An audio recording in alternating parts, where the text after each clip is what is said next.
I remember I watched it first and I told you about it, and your dad was around, and I remember him saying, "Oh my God, that's a great movie." I know, dude. And for him to say that, I was like, because I mean, if you think Jeff's seen bad movies, holy fuck, his dad. Yo, he puts me to fucking shame. He puts you to shame. Oh.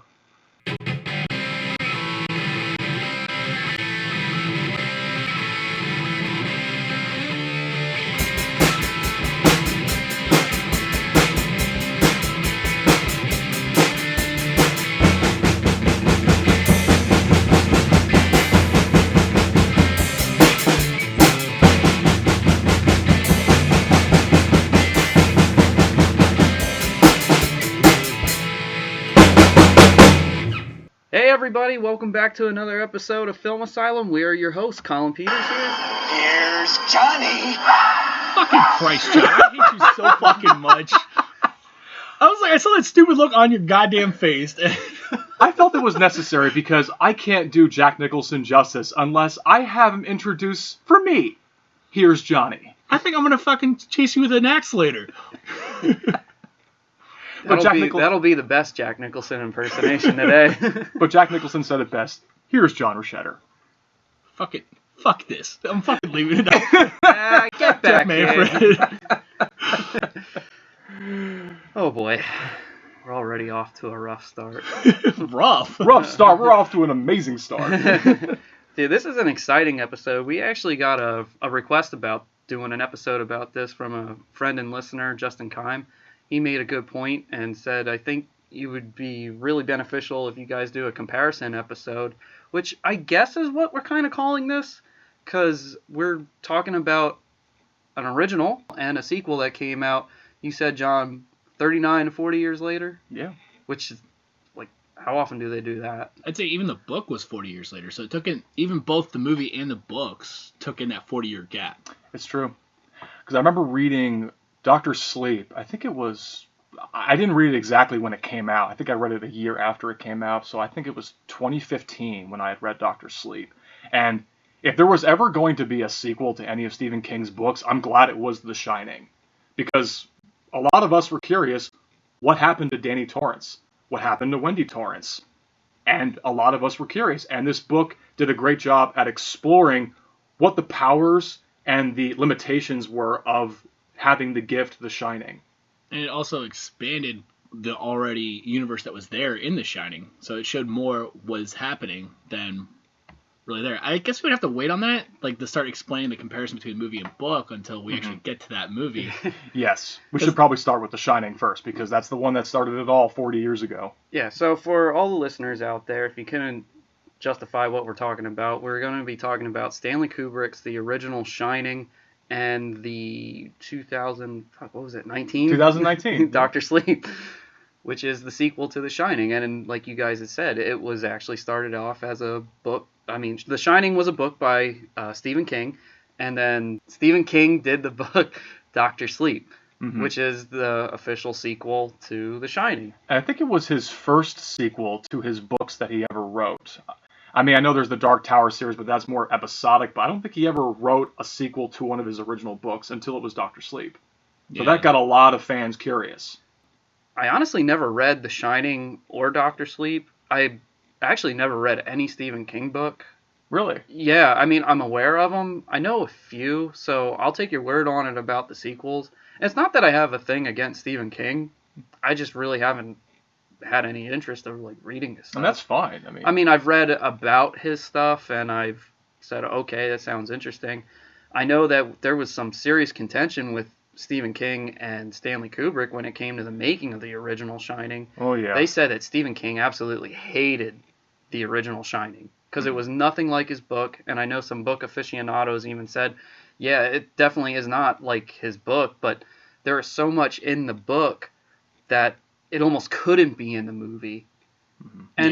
And I can respect that. This is like one of the few times where it seems like, you know, like how we talked about Jaws, how the book seemed more of a downer than what the movie wound up becoming.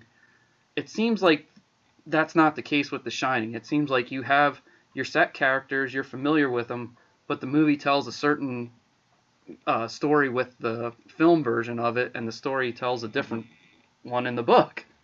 They're like two totally separate things. If you want to give one a go, you might like the other more, but they're both really solid from what I understand. Absolutely. I mean, Stanley And the Kubrick, book I heard is also really terrifying, more so than the movie.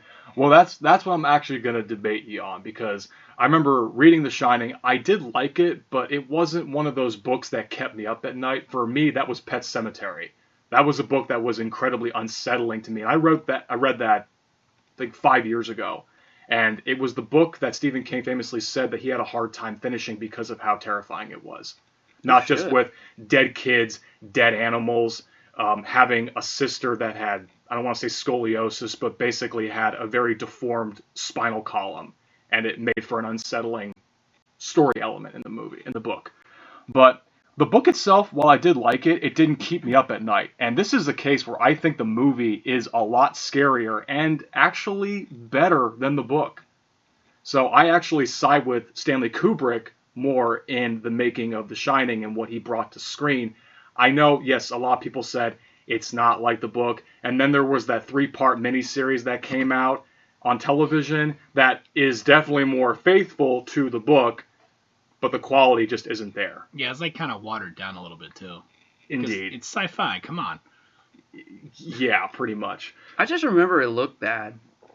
I remember watching it once, and only once. I remember watching it on a VHS tape. It's just, it's not great. It just isn't. I just remember there was a kid from that Little Rascals movie in it. I think the dude from that airplane show, was it called Wings? He was the Jack Torrance character. And then Steven Weber, I think is his name. I think his Oh, name's... maybe it wasn't him then. I don't Okay. know. I don't even, fuck it. I remember Rebecca De Mornay was in it. Mm-hmm. Let's just say Steven Weber is no Jack Nicholson, because he definitely elevated Stanley Kubrick's The Shining. Now, I'm just going to say this right off the bat. There is no comparison to Jack Nicholson. He was ice skating uphill, so... I mean, if he even tried, he fucked himself hardcore. I mean, when I saw that there was a 40th anniversary this year for The Shining, to be released in theaters, I should say, I was so excited because I've absolutely loved Jack Nicholson. He's been one of my favorite actors for a long time. I think some of his best stuff is when he's playing somebody absolutely manic and crazy. I mean, like I feel like his 3 best performances to me are Joker, Jack Torrance, and was it McMurphy in One Flew Over the Cuckoo's Nest? Yeah. I mean, those to me, like if you say Jack Nicholson, those to me are his 3 best performances. I think the other standout one is playing the devil in Witches of Eastwick. Oh my god, yeah. Dude, that's all. It might not be his best performance, but it stands out because, like, dude, his facial mannerisms fit so perfectly. Mm-hmm. And then you watch him in As Good as It Gets, and you're like, no. No wonder he won an Oscar for that movie. I know he's happily retired now. I mean, that's great for him and everything. He earned it. He earned it. There's nowhere else to go for him but down, because he's already accomplished so much in his career. And same at the time, in the 1980s, Stanley Kubrick had already accomplished a great amount. So this was no slouch coming in to direct this Stephen King adaptation. He already had made Dr. Strangelove and A Clockwork Orange. He had already made some really incredible pieces. So I think his vision, and he was probably the best choice to make this movie, because to this day it's still unsettling. But I can't tell you, and I joined you at the 40th anniversary. I think I laughed so hard at just how great and terrifying Jack Nicholson was in this movie. There were times where you couldn't help but laugh, and I've seen this movie quite a few times at home, and it just didn't have the same feel until you went to the theater. And I feel like if I did see this in 1980, I probably wouldn't be as laughing as I was, because I'd probably be more unsettled by what he was doing. Oh, sure. I mean, it's a great cautionary tale about the dangers of alcoholism and writer's block. I haven't quite gone to that level of Jack Torrance writer's block, but there's always a first time for everything. Oh, I thought you were going to go the alcoholism rate. I'm like, damn, bro. Whoa. Oh, by the way, we're going to be talking about spoilers for Dr. Sleep, so in case if anybody hasn't seen it. Technically, it's spoilers for both movies. If you haven't seen either one of those movies. Yeah, Dr. Sleep's fairly new. That's why I just want to throw that out there ahead of time. But, I mean, we're going to get pretty deep in with it because you can't talk about comparisons without talking detail. So we're ready to go. Mm-hmm. I was shocked to find out that this movie was actually nominated for 2 Razzies. The original Shining. I remember. What? Yes. Yeah. I could not believe some of the initial hate that it got, especially for Shelley Duvall. Shelley Duvall, I mean, a lot of people point out her performance being weak, but this is a very hard performance to pull off. And even Jack Nicholson praised her, saying she did a fantastic job. There's so much in terms of the layers for her character and how she has to keep everything bottled up, especially with the trauma that has gone on with this troubled marriage and how they're trying to eliminate alcohol. She's dealing with her son that's dealing with episodes on a near day-to-day basis. She's constantly chain smoking, especially when the psychiatrist is coming to visit her son. She's really trying to bottle it up and make this marriage work, but Jack Nicholson is the one that keeps bringing up the incident where she's trying to forget it. He keeps trying to bring it up. So already from the very beginning of this movie, you can tell that something is off. Just from like the first multiple shots of him panning through the water, and then you get the big grand reveal of the Overlook Hotel, and then his meeting with his boss. I forget the actor's name, but they're having the discussion about you being the caretaker for this season. And we've had some problems before, but we think you can pull it off. We've heard good recommendations from you. It's just very unsettling from the very beginning. That's just one thing I noticed. I also noticed that was one of the only times where Jack Nicholson seemed to be more kind of like at ease. I'd say almost like normal. Yeah. He's like just totally, hey, how you doing? I'm Jack Torrance, blah, blah, blah, blah. Mm-hmm. And then as soon as you see him in the car with Danny and, what's Shelley Duvall's name? Wendy Torrance. When they're going up and they're talking, he just seems so fucking annoyed. You know, like the kid's asking questions, and he even said it's a 3-hour ride, I think. Yeah. When he originally first got there. So I think you could argue that maybe that's bothering him a bit. Well, if you think about it, when it started, he did the interview in the morning, had to drive all the way back home, and then drive all the way back again. In a bug. Yeah. So a 9-hour ride in one day would make anybody really annoyed. Oh, yeah. I'm not denying that. Yeah. I even think, even when the guy is telling Jack Torrance about the story of Delbert Grady, the former caretaker, yes, we have to disclose this. He killed his family with an axe and stored the bodies in the hotel. There's a look on his face where he's thinking, what am I getting myself into right now? But you know what? I'm okay. Everything is just wonderful because it'll give me a chance to work on my novel. And I'm not going to have what that guy had, cabin fever. I'm going to be just fine. But the guy sitting next to him is looking at the boss and Jack Torrance thinking, dude, you have no idea what you're about to get yourself into. Even he looks unsure that this guy can do it. I think it's also the fact that they need this money because he lost his job. And it's like, all right, so we need this to work out for the next 5 months so we can pay our bills. This is true. So that's pretty much what his thought process is. Like, yeah, I can handle it. We need it, though. And even the phone call, like, to his wife, even that just seemed like a strange, yeah, you could tell that there's a lot of baggage that's going on with that marriage because she says that, hey, honey, I love you, and he doesn't say anything back, and then he actually hangs the phone up. I'm like, oh, boy, this is not a good marriage right now. But the son talking about cannibalism in the car ride. Yeah. Oh, yeah, because they're asking about the Donner Party. Yeah, lost up in the mountains, and then they had to use the cannibalism in order to stay alive. That's See, okay, honey. He saw it on the television. And, like, even when they get to the hotel, like, you just see everyone just kind of, like, scrambling, getting the fuck out of there. Because even the manager is like, oh, yeah, this is everyone's last day. We're trying to get on the bus, get the hell out of here. I'm like, so they're running. I'm like, so you're telling me you're stuck here for 5 months and you're watching these assholes just book it, like... But they're in awe of what they're seeing because it's a pretty damn big hotel. Yeah. And there's a lot of decoration. There's a lot of just detail in all the rooms. Every room has their own character, which I think is really cool. And that's something I paid attention to a lot, especially even more of the hedge maze, which is a really cool feature to have. And it's definitely sets up for the exciting climax to come. Yeah. And I'm actually, like, and then you get to meet, wow, I totally forgot his fucking name again. Scatman Crothers? Yeah, as we're talking about it. He's the head cook, And he comes to find out that Danny and him share a link because they both have parts of The Shining, where Danny's a younger. He has it more stronger than Scatman Crothers. I can't remember his name in the movie. Dick Halloran. All right, yeah. And he's actually talking to Wendy the whole time, and then he starts talking to Danny in his mind. And it's kind of a cool sequence, and he's like, would you like some ice cream there, Doc? And it's like, whoa. You just see him talking to Wendy the whole time, like, that's actually pretty cool.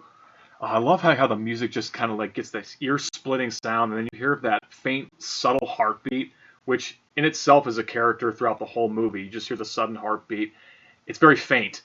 And then there's not a whole lot of music involved in this movie, too, which I think was a brilliant choice by Stanley Kubrick, that there's no orchestral grand piece in this film. I think it's all very kept on the back burner. It's very reserved for when the shit hits the fan. Once Scatman Crothers, Dick Halloran. Can we please talk about how awesome that name is? I know, I'm trying to keep a straight face with that, saying that normally. Oh. It sounds like a jazz band member. It does. It's like, yo, Scatman Crothers on bass. It's such a badass name, and I love the scene that he and Danny Torrance have eating the ice cream and just talking about what The Shining is. Do you know how I knew your name was Doc? And you can tell he doesn't want to talk about it because Danny has an imaginary friend named Tony that basically he talks to, and he kind of is clairvoyant where he can actually kind of see glimpses of moments in the future that haven't happened yet. So, yeah, he's a little nervous. He's seeing glimpses of what could possibly be happening, but he can't piece it together. And then Dick Halloran basically says, What have you seen? What do you know about this hotel? Well, Tony showed me some things. It's a really riveting scene. And then the reveal of room 237. You can tell that Dick Halloran, he knows what goes on in 237, but he's not afraid of it. He didn't want to talk about it. But stay the fuck out of that room. Well, that was actually my biggest thing between the movie and the book. So, like, everyone in the hotel, as I said, they're getting the fuck out of it. Everyone knows the place is haunted. Mm-hmm. And they don't talk about it because it's bad for business. Well, with Dick having that clairvoyance, he's actually able to see the ghosts. So he already knows that they're there. Yeah. And, but they don't want to talk about it. But it's cool that they tried to incorporate that in the movie, but I wish they would have played that up just a little bit more. Like, yeah, Dick knows about everything, but now that Danny's here, they want to feed off of him now because he's a stronger battery source. So that's essentially what The Shining is to Ghost. It's a battery source. That's a good way to describe it, too, especially in Dr. Sleep, where that's definitely more prevalent. But, yeah, it's a good way to describe him, a battery source. I like that. And it's like, I wish, like I said, that was one of the few things that I wish he would have played up in the movie. Like, yeah, you get to see random ghosts throughout the movie, but in the book, they're there. They're there all the time. Like, oddest thing is, Jack walks into the gold ballroom multiple times in the book. Okay. There's wild parties and orgies happening there while he's talking to the original owner-builder of this hotel. And everyone just kind of like, whatever. Gotcha. And I was like, all right, I can understand they cut out the whole orgy thing, but I'm like, if you walk into a ballroom and it's full of people and you're the only person seeing them, that would have been crazier. Yeah, these are some great Gatsby-type parties that they're throwing. They were saying, like, there's people walking around with dog leashes, naked women, everything, and Jack is just kind of, like, oblivious to all this happening. Like, yeah, he'll look at the girls, but still talking to the boss, who is actually trying to manipulate him. That's interesting. And I was like, that was the one thing I'm sitting there. I'm like, I wish, because like I just rewatched it on Sunday, and I'm like, that was the one thing I wish they would have just incorporated a little more. A little bit more. You get glimpses of that at the very end, especially with the types of ghosts that you see in the different rooms. Like, what kind of shit are these guys into? Exactly. What kind of outfits are they playing into or role playing with these orgies? But like, so as the movie goes on, everyone leaves, and then you just kind of see the mundaneness of, oh yeah. They go outside, it's nice and beautiful, and then they keep talking about this storm coming in. Like, you hear it on the weather, you actually hear the park ranger talk to Wendy about it over the radio, so it's like, you know this is coming. Mm-hmm. And it's kind of a cool build-up. But you see that about a month in, it just seems like they're already getting into a routine, and it's kind of getting boring. So It is a job, because they have to maintain the integrity of the hotel. They got to make sure that they plow the snow. They got to make sure that the place looks clean. They got to run the generators and, of course, consume the food. Otherwise, it could very easily go bad. Yeah, I think they have enough for the 5 months, so They do, more yes. than enough. I mean, when he shows him that freezer of all that food, I just got even more hungry. Oh, that's right. I think he said that they have a year's worth of food that you won't eat the same meal twice. Exactly. So that makes sense. I'm like, dude, that's a lot of food. Mhm. Yeah. Actually sounds like fun. Yeah. Minus the ghost part. I mean, I don't know. Ghost might have been Hey, fun. that's what Ghostbusters are for. as long as they're not homicidal ghosts that'll try to kill you, you know. Yo, that make it more fun. Make a movie about it. Come on, John, you gotta live a little. Or die a little. Hey, then they'll write a book about you. Jeff might write a book about me, how he's going to murder me in like 9 Ways to Sunday. Listen, I'm just going to haunt you forever. And piss on your grave. Would you like some water, bitch? John, these are for all the shitty fucking openings that you gave me. I'm going to follow you every fucking time. And The time you threw me off my game before every episode, you son of a bitch. Oh my god. Oh, good stuff. But, yeah, the hedge maze, as I mentioned before, was definitely a fun part of the movie. That's one thing that stuck out to me in the book, especially since there are animal hedges in the book, and there's a moment where they actually all come to life, and they go after Danny Torrance. That was one of the more riveting moments in that book.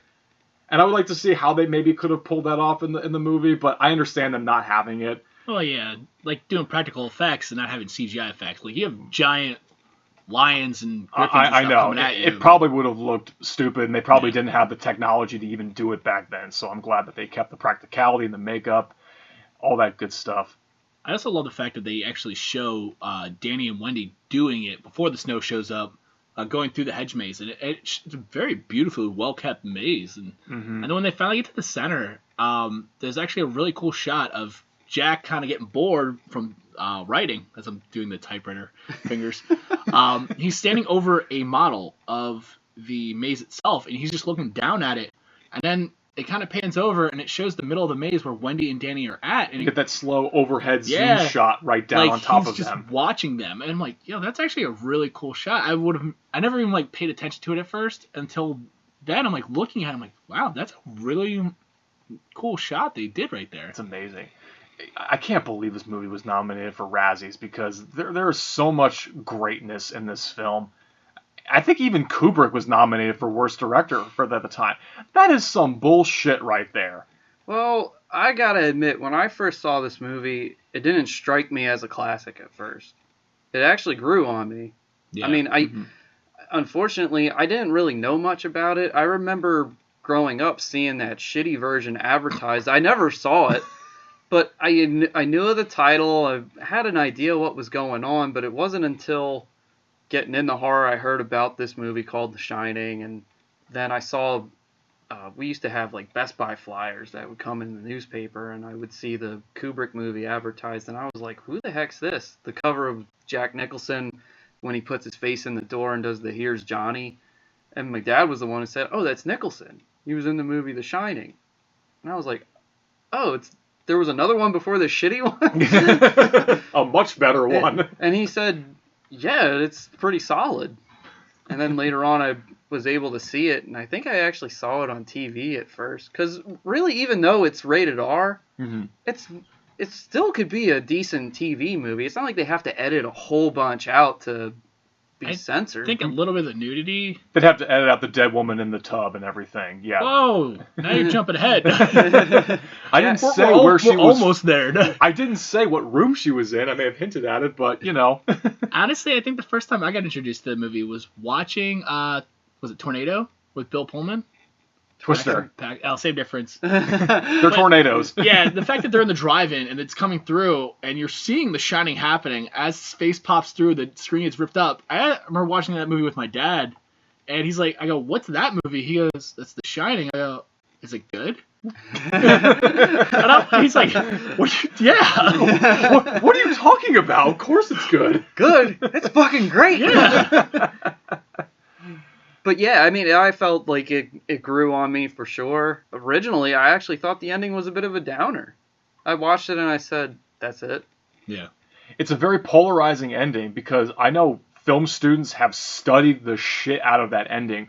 What is the purpose of this ending? What does it really mean? What is it trying to suggest? And it's open to interpretation. I don't think there's ever a clear answer for that final shot at the very end, but we will get to that. I mean, it's I'm at a loss of words how to describe it. Well, we'll get there when we get there. Yeah, we will get there when we get there. But back to the marriage struggle between Jack Torrance and Wendy Torrance. I mean... Well, we can always talk about that, but we need to get to the part with the woman. Because that would explain why the reaction happens. Okay. So, after the hedge maze scene, it continues moving forward. Throughout the movie, you watch Danny ride a tricycle through the hallways. Big wheel. Yeah. And he's just constantly riding. That's the first time we get a glimpse of the twins. They're at the end of the hallway, and they just say, "Come play with us." And all of a sudden, he kind of like blinks, and they flash of them dead on the floor, and he kind of covers his eyes. But as he's like riding through, he gets drawn to the room 237.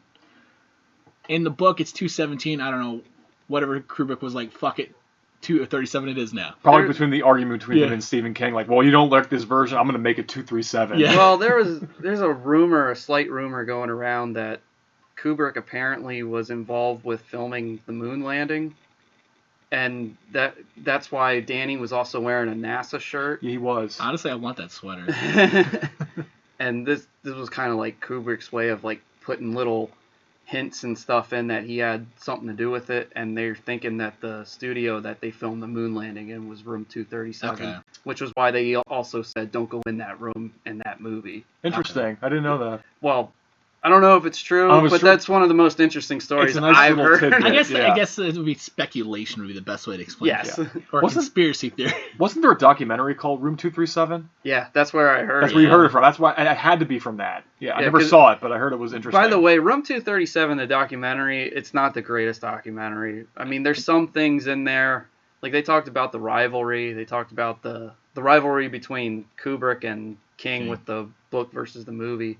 And there was one thing that I found interesting was what they drive a yellow bug in the movie, right? Was it a yellow or a red bug? It was yellow, I think. Well, yeah, okay. Let's just say, since we can't remember, that they're driving a yellow bug, and then at one point they see a car accident where there's a red bug flipped. And I think in the book they drive a red bug, and the red bug being flipped and in the accident was supposed to insinuate Kubrick saying to King, eat a dick, yeah. This is not your book. This is my movie. This is the way it's gonna be. Yeah. But yeah, for the most part, there really wasn't anything too interesting about the Room 237 doc. It was a lot of like really stupid, out there kind of stuff. Like they talked about the Native American head on the Calumet in the kitchen storage. I was like, are you fucking kidding me? Like the whole documentary, I would say, is just speculation, conspiracy theories through and through. Like I watched it once. And honestly, the only thing that stuck out to me was them talking about it was an art film where they played the movie forwards and backwards at the same time, where certain sequences overlapped and actually made the experience a little better. So like when I'm gonna give away the ending now. So the ending of the movie where he's in the hedge maze and starts freezing and chasing Danny is during the interview process. So it's overlaying. You're seeing him talking with a smile, and yet you're still seeing all this stuff happening like it's a memory. So it's like it was after them showing a couple things like that, I'm like, I kind of want to see it that way. Huh. And then, like, the whole thing about the King versus Kubrick was pretty cool. But, like I said, a lot of speculation. It was stupid. I don't have any input. I never saw it, so I can't say anything, really. I'd really suggest that you can just skip it, because pretty much what we said is the most interesting part about it. Mm-hmm. So anyway, back to Room 237. The room, not the movie. So Danny keeps getting drawn to this room, and he drives past a couple times, and finally he just stops because I think the door's open just a little bit. Yeah. Yep. And then when he goes in, they show him walk into the room and then kind of take a left into, I guess, the bathroom. But we don't really know what happens because then it kind of pans back out to Jack sleeping at the table screaming. Yeah, he had a bad nightmare, and it wasn't just any nightmare. It almost kind of felt like he was really imagining him killing his entire family, and he was having this freak out moment. There's already this tension between him and Wendy because he yelled at her for being in his space as he was typing his novel. I remember seeing that in theaters, and I felt so awful for her. She was just trying to help and be a pleasant accommodation to him, and trying to ease his tension if he is having writer's block, because it seems like he is at a stuck point. He doesn't know what the hell he's doing. And then he just rips the pages up and says, "You ruined my concentration. You fucking get..." I felt so bad for her. I really did. And then, so he comes out, she comes out, starts, Wendy, I'm trying to think words. Wendy comes out and starts comforting him, trying to figure out what's happening, and he starts explaining. And then Danny walks out. His shirt's torn. He has bruises all over his neck. Mm-hmm. And when Wendy's trying to figure out what happened, you see this look on her face when she picks up Danny and looks at Jack. And you knew right then and there she is blaming him instantly. Dude, the Jack Nicholson reaction, obviously nobody can see it, but that face where he's like... Yeah, like the what the fuck? I didn't do anything. Yeah, I know I had this incident with him a couple years ago where I dislocated his arm, but I didn't do this. Like he got lost in an LSD trip or something. It's like I actually sat there and looked at the whole situation from the outside of like I could see why. I actually had Lexi explain it to me because I'm like my brain was sitting there going, "Yo, you walked in the room. He was out. He was sleeping." Mm-hmm. And all of a sudden Danny walks in. She goes, Lexi's like, "Hey, if you think about it from this aspect where they're the only 3 fucking people in the hotel. Who else is going to do that?" It makes sense. I can see why she blamed him. You know, Danny is retreating to this state of vulnerability. He's got his thumb in his mouth. He's terrified, absolutely terrified, and he doesn't want to say what he saw. And I think that's the moment where he's like, my wife is pissed off at me. I don't know what the hell I'm going to do. And he goes into the gold room, and then he has the famous conversation with Lloyd. Played by Joe Turkel. And this is a good moment of character development where we get to learn more about the situation and his trouble with alcohol. The fact that he said that he would sell his soul for a glass of beer. Yeah. I mean, he's 5 months sober, I believe, at this state, but it's driving him nuts, especially since, you know, the manager said, "Oh yeah, we take all the booze away." As, "Oh, don't worry, we don't drink. We're not drinkers anymore." But it's just such a riveting scene. There's just so much good. And then you find out Wendy comes in saying there is something else in this hotel.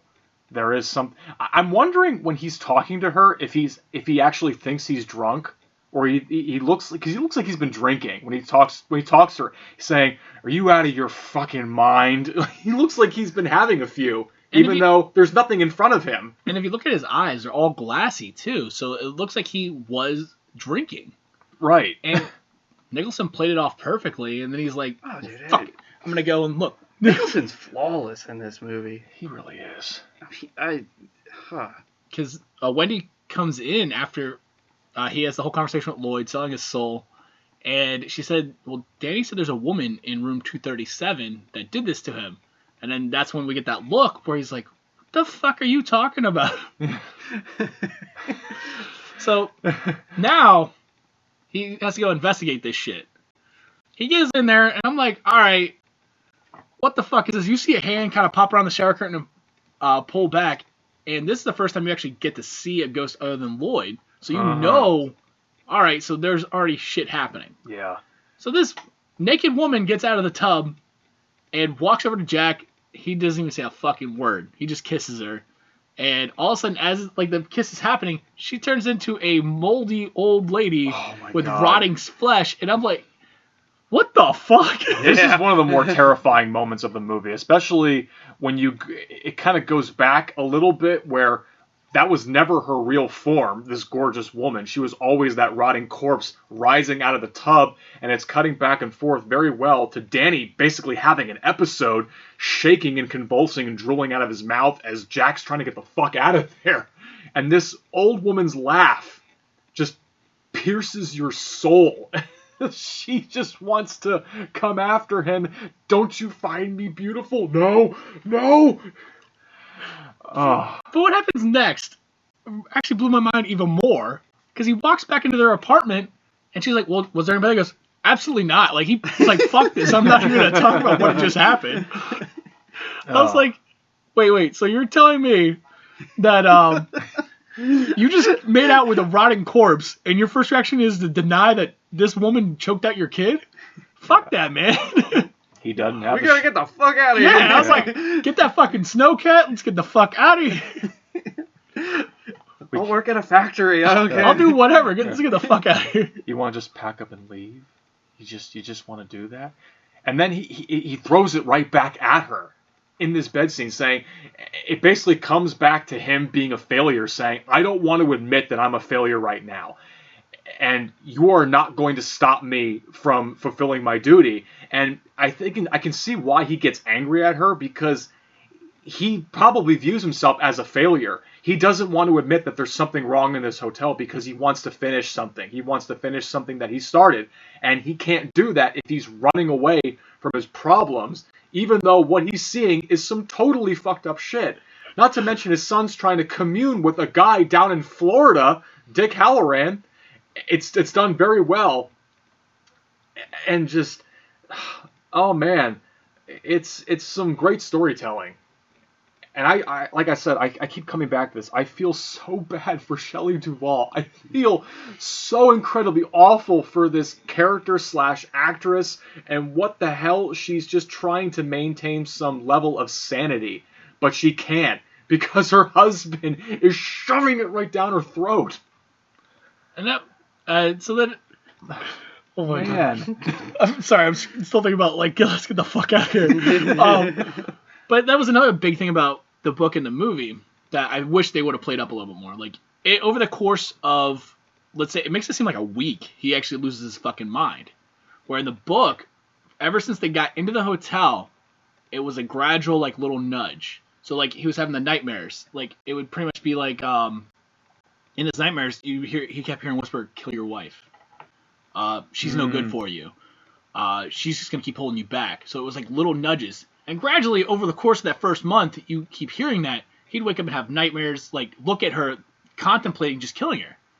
And that's the one thing I wish they would have played up a little bit more. You get to see a little bit. You get the scene where he's sleeping. He's sleeping, he wakes up from the dream. Yeah, that's about it. But, like, when they start doing days, and I'm sitting there going, this seems like, they make it seem like it's a course of a fucking week that he loses his goddamn mind. So after the drink, having that drink is what's supposed to make him lose his mind, but when truthfully, it's ever since he started staying at the hotel, which they should have played up just a little bit more. Okay. So, like, I wish that was, like, the two major things I wish they would have played up a little more, but it doesn't affect the movie at all. And even from that point on, so when we first get introduced to the rotting corpse and him pretty much trying not to be the failure, this is where everything kind of takes that turn. So it went from being almost not really a normal, like a troubled family. Now you've got this whole murdering aspect starting to come into play. So with Danny talking to Dick down in Florida, wow. They're going back and forth, and Dick is like constantly now calling the Rangers, trying to get a hold of Wendy and them at the hotel, but the phone lines are down because of the snow. Well, not only that, but then at one point Jack takes the batteries or something, or some receivers he out. smashes the fucking radio. Yeah. And that leads into, so after the naked rotting corpse, and Dick's trying to now get a hold of everyone at the hotel because he knows that shit's about to hit. Oh, sorry, you just said naked rotting corpse and Dick. Like, Wait, like 6?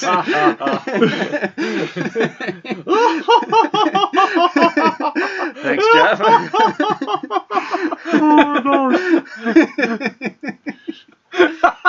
That's classic timing right there. I know. I'm like, I didn't even think about it. So it's like, rotting corpse, Dick. Didn't even put it together.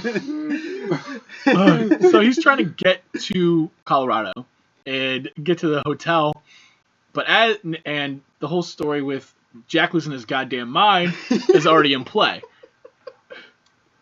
Are you going to keep it together? I'm trying to right now. I'm trying to be professional, guys. Well, this will help you. All work and no play makes Jack a dull boy.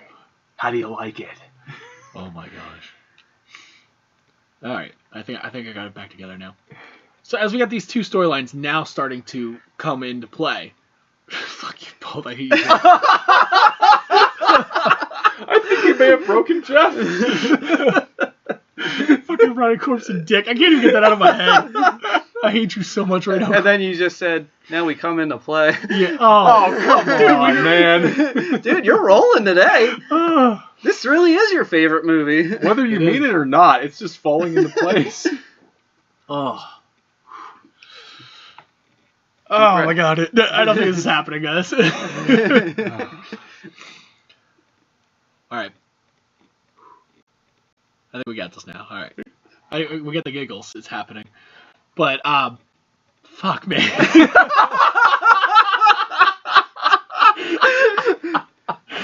Oh, we're losing our mind here. I think this whole quarantine is turning us all into Jack Torrance right now. It just Quarantine is COVID. Alright. Oh. Would it help if you say Scatman Crothers? No, you're making it worse. You're making it worse. Okay. I mean, my God. Then we get to probably what is probably the most iconic moment in the entire movie, the scene where she discovers the manuscript, and it's just pages upon pages of all work and no play makes Jack a dull boy.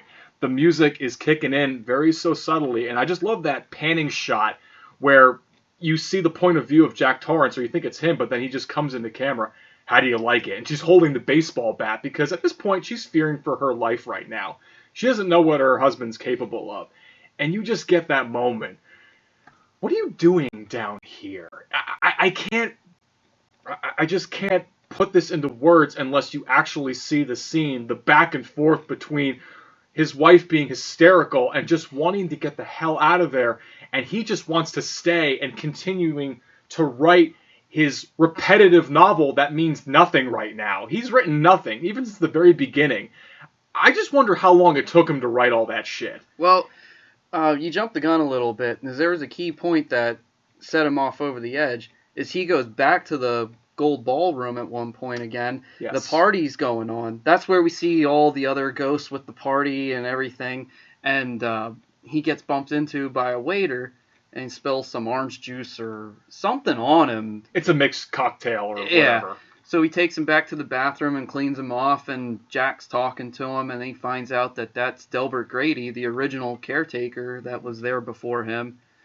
And everything just triggers Jack, like, wait, you're the Delbert Grady? Mm-hmm.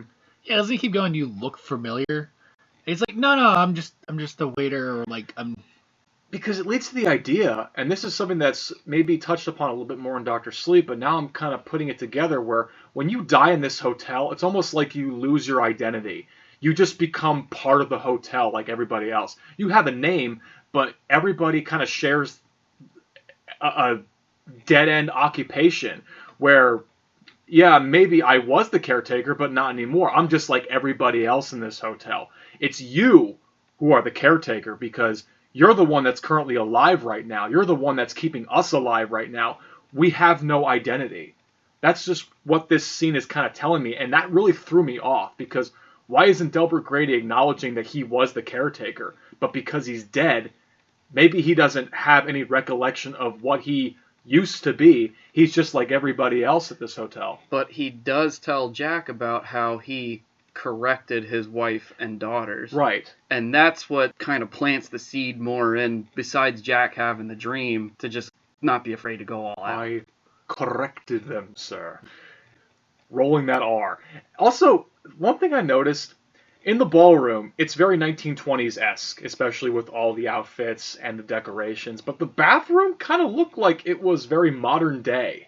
like I don't know if that's 70s or what 80s. bathrooms look like, and I don't think that's what they look like at all in the 1920s whatsoever. Well, the ballroom didn't look like that either. I think the costumes and the theme was that, but the ballroom was still a modern-day ballroom. Okay. Same with the bar. Like, that didn't change at all. Okay, maybe it's just me like looking into it a little bit more, like the entire structure of the room fit the 1920s, but yeah, like you said, it's just the costumes and decorations fitting with the time period. So they're just adapting to the time period, so the bathroom is very 1980s-esque.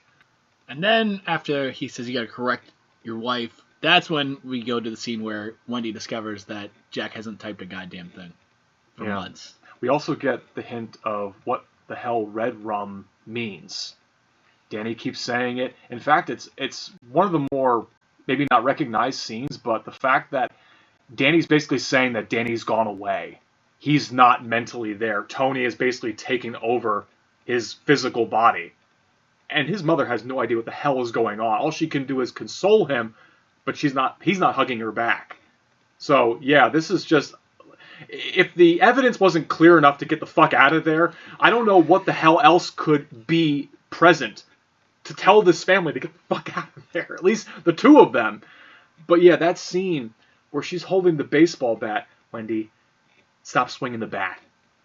I'm not going to hurt you. I'm just going to bash your brains in. Oh, God, you just have to see it. And then we get more hints of what the hell is with the blood coming out of the elevator. What is that supposed to... Is that supposed to mean the blood of all the people that died in this hotel? Or was there like a big mass murder scene in which all the blood really did run down that hotel, run through the elevator doors and splash all over the first floor? I have no idea. Maybe it's symbolic of mental state just coming crashing down and just being utterly destroyed. Yeah, it could be. It's open to interpretation. With Kubrick, it's symbolism all over the place, so it's very possible that's what it could be. Yeah. And then we get Wendy cracks Jack in the head with a bat, Oh. knocks him the fuck out. That's a great stunt, by the way. Yeah. I don't know if Jack Nicholson did that or a stuntman did that, but that was great, him falling back down the stairs. And then she drags him to the freezer and puts him in there, locks him in, and they're like, we gotta get the fuck out of here. Her grabbing the knife, she can't hold it together. She's hysterical. And the fact that he's trying to act normal, saying, let me out of here, I'll forget the whole damn thing. I love that shot where it's looking up at his head from the ground. Go check out the snowcat in the radio. Go check it out. Oh. So Wendy starts getting everything ready to get the fuck out of there, like they should have like hours ago. And and at this time, Dick's heading up to the mountain. He got a snowcat. He's getting there. And while Jack is stuck in the freezer, Lloyd shows up and starts pretty much saying, hey, you need to finish this. Was it Lloyd or was it Grady? I think it was Lloyd. I thought it was Delbert Grady. He said it's Grady, Mr. Thomas. It is Grady. I think I'm Lloyd. Yeah, that's okay. Maybe it should have been. I also did like how I didn't notice this before, but he's got like this open pile of food down here. He's like, while I'm awake, I need to eat. I might as well just eat what the hell is in front of me right now. It's like he made like some peanut butter sandwiches or like dipped some crackers or something in the peanut butter, like just making like a big mess of himself. There's food all over him. I could see it too. Like after looking at like, what the fuck? Wait, Yeah. is that peanut butter? Fuck right, it's peanut butter. Because no way in hell Any was milk he. in here? Yeah, no way in hell was he ever going to get out of that room unless somebody let him out. Wait. Did he shit in there after eating all that food? I don't think he did. Maybe his pants. I'm like, wait, I thought about that because that means he was probably in there for a couple hours. Decided to eat food. I'm like, yo, he ate all that food. Yeah. And even Grady is going back to these conversations that they had with one another. I don't think you know how talented your son is, and now your wife is becoming stronger than you think. You're looking like the weakling right now, so we don't have any more faith in you right now. But it goes back to what Delbert Grady was able to finish the job with his family. We don't think you can cut it out. And lo and behold, Jack gives him his promise, and it's just all, oh boy, one big chase after another. I honestly like watching Jack carry on that fucking fire axe and screaming down the hallway is probably one of the most terrifying things in the world. Because he's like, it's time to take your medicine. He's like screaming, and I'm like, dude. And then that's when Dick decides to show up. Oh yeah, I know. Poor guy. He's like trying to save everybody, and then you hear Jack scream like, ah! And right in the chest. I'm like, oh fuck me, man. That was definitely Kubrick deviating away from the book Yeah. because Dick Halloran survives. He does show up at the hotel, but he does survive at the very end in the book version. So Kubrick has him killed off. And then there was that moment where Danny is screaming inside the pantry, and that was in the very beginning of the movie where he saw a glimpse of him screaming, but he didn't know exactly what that was in regards to. Now he knows. His friend Dick Halloran is now dead. And now Jack Torrance finds him, stalking him through the kitchen and eventually outside into the hedge maze. And Wendy now finally realizes, oh crap, we are not alone in this hotel. Well, you forgot one of the key sequences. So when they escape Jack, they are on the second floor. I think it's actually their apartment, isn't it? Yeah. Yes. So the snow is that high that it's up to the second floor windows. And it's crazy because they're on pretty much the top of the mountain. Yeah. And they actually use that to escape away from Jack. Mm-hmm. So she sends Danny out first. Jack's outside, losing his goddamn mind still. And this is where you get the most iconic sequence from the entire movie. Chopping down the doors. And he's sitting there screaming. He starts slamming the door. Then he takes the axe to the door. And that's when you get that face. He goes, "Here's Johnny." Which was improv. And it is actually scarier seeing it from Wendy's view. You see her face in pure terror when the axe busts through. And she's just screaming with the knife. I was like, damn. And Yeah. that's a really like claustrophobic scene because Yeah. she's stuck in a bathroom. There's no way to go. She tried getting out of that really small window, but can't do it. And it's pretty much she has to defend herself. Now I'm realizing, like, how can you, like, it must have just been a chore trying to fit the crew into that bathroom to get that shot to happen. It's a tight room. So to get the cameraman and to get other personnel to get in there, to get the sound right and everything, they pulled it off. And honestly, one of my favorite videos is actually a behind-the-scenes video of Jack Nicholson getting ready for that shot. You see him holding the axe, and he's like talking normally, and they're like, "All right, you ready?" He goes, "Yeah." All of a sudden, he starts jumping up and down, getting very angry, and he's getting the scream going. All of a sudden, he's like, "Action!" And he goes ape shit on that door. I'm like, damn, the fact he goes like that and then turns into that. Mm-hmm. Oh. That's awesome. Like the flick of a switch. Yeah. That's acting, baby. It's That's awesome acting. when you're around people like that, and you know, you and I know that when you're just with somebody that can just turn it off and on. Oh, hell I think yeah. that's way more incredible than somebody who's always like, I gotta be in the character the whole time. You don't have to do that. But I understand if there's like an intense scene about to happen, let them be in their zone right now. You don't want to break their concentration. You want to distract them in what they're trying to do. I mean, if it works for somebody to be in a character all the time, hey, cool. But Yeah. I'm way more impressed from somebody who can just turn it off, and then when they say, all right, you ready? And it's like, give me a minute. I'm ready. That's what I'm talking about. Not necessarily method acting where 24/7 they breed the character. That's method acting territory. That's where they're going over, not I want to say overboard, but to the extreme. And that turns a lot of actors off and a lot of people off. But some people feel like it's the best way to get the most authentic performance out on screen. It's not the way I want to approach acting, method acting, because I'm not going to give myself pneumonia like Daniel Day-Lewis in Gangs of New York. I'm not going to do that. That's pretty high up there.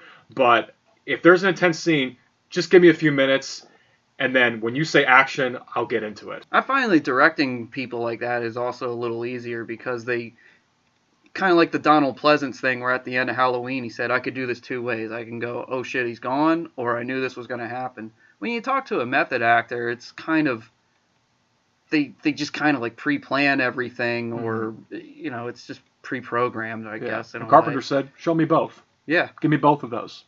So, you know, sometimes you need to talk to the real person to get out of that, and sometimes people are, I don't know, sometimes I'm like finicky with it, like, are they really lost in this character, or is it just them wanting attention? Because there are just those actors that do it for attention, because they just get off on that, and then at the end it's like, wasn't I so great when I did it?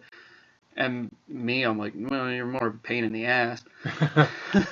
you're kind of pissing off the cast and crew, the other cast members and the crew That members. too, and that makes me frustrated as well. Because I think you're taking it too far because it's just a movie. But it's not a movie, it's reality. But then again, we're talking about Jack Nicholson, so here and that just doesn't surprise me. I just wanted to say that because just from my perspective. Yeah. And I think that's awesome that he could just boom. Because like I said, he's flawless in this movie. He's really Jack is. Nicholson. He has to maintain that height of intensity in the final 15 minutes of the movie, especially out in the cold snow, chasing his son down with an axe, constantly screaming, Danny! Danny boy! I know that would definitely take a toll on you, especially your mental state and breathing in and out, and just you have to keep the scene energetic. You can't bottom out for a second, otherwise it'll lose its luster. Honestly, even that whole sequence, the way it was lit, as they're showing him go through. Well, technically, the way Wendy gets out of Jack killing her with the axe is when he reaches in to grab the door, she stabs him in the hand. And then he's like, fuck it, I'm done. I'm going to go kill my kid anyway. And then that's when he goes out into the maze to chase Danny. Yeah. Which is kind of weird. Like, yeah, you get stabbed in the hand, and you're just like, fuck it, I'll get you later. Yeah, Right. There are some moments, like I said, that I felt like, what? In the final 15 minutes? Yeah. Okay. But yeah, that was one of them. Like I said, just kind of like, oh, I'll come back for you type thing. Yeah. And the very end. Well, I think he heard the horn. He heard that someone was coming in, and that was Scatman Carruthers. So another party has just been introduced to the hotel, and that's right. That drawn out shot, and then not drawn out, but like that slow building shot of Dick just walking down the hallway. Then the axe just comes right into his gut. So I think he heard something. I think he heard like just the sound of the snowcat coming up the hill, and that's what took him away from Wendy. Okay. I think that's what it did it, because maybe he was getting a glimpse of The Shining himself, where he could sense that someone was coming here. Because it sounds like there's a horn blasting once he gets slit with the knife. Okay. It almost sounds like a horn is out in the distance, a car horn. I don't know, but it's something that's taking his tension away from Wendy. It might be the tracks in the snow that. Maybe that's what it is, but it's definitely something that's drawing him away from the bathroom. And I remember when I was a kid, I loved the different ghosts that Wendy was seeing, especially with the guy who looked like he'd been bludgeoned in the head. Great party, isn't it? I always thought that was just fascinating, and she goes into the room with the cobwebs and the skeletons and everybody's dead. I don't know, because I was a kid obsessed with the macabre, and I always liked seeing skeletons in movies because they look so real and detailed, and that was just really neat for me. It's just and then it's just splicing in with the chase and the hedge maze. Yeah. Cool stuff. But I feel like you couldn't breathe in those moments. Like when you were Danny hiding behind the one section as he's backtracking to fool his dad, it's like the audience couldn't breathe themselves, because if he breathes, if he gives himself away, he's done for. Honestly, I thought that ending, like with him covering up his footprints while backtracking to hide from his dad, was actually really cool. Really smart for a little kid. Yeah, a 5-year-old. It makes me wonder how many times he did the maze that he remembered which turn was which. Because like they only showed him in the movie doing it once, and even the book they really didn't imply that they probably did it several times, because it's the only fucking thing they do. Yeah. So it leaves to believe like he knew that, or it was The Shining guiding him. This is true. It's very possible. Because that works to his advantage. Yeah. And then it's the footprints that wind up making Jack lost in the hedge maze, and he can't get out, and the freezing temperatures wind up taking a toll on him. And I call it the drunken rant moment, where he's just yelling something that's inarticulate. It's so funny, but it's so incredibly jaw-dropping too at the same time. And it's cool seeing like Wendy and Danny getting away in the snowcat, and then you kind of getting the fact that like we don't know if Jack's gonna get out of it, and that's when we discover he freezes to death. Yeah. And it was kind of crazy. Like he's sitting there just like, fuck, I'm dead. And as we talked about, that shot, that final sequence of shots, and then you get that glimpse, that picture of him in the hotel, 1921, I believe. That's what the year it was, the Overlook Hotel, where he's right in the middle. And with the party. With the party. What does that mean? It means he joined them. He joined the hotel. Yeah, he joined the ghosts. Yeah, exactly. It's been polarizing for many years, and people have always speculated, what the hell could this mean? It could mean this way, it could mean that way. But yeah, I think that's simply put, he joined the hotel. And this is probably one movie where you don't really see too many parodies, but I know Simpsons made fun of it once. Yep, I remember and it was pretty much literally the same fucking movie. They're just Homer. Yeah. Homer go crazy? Don't mind if I do.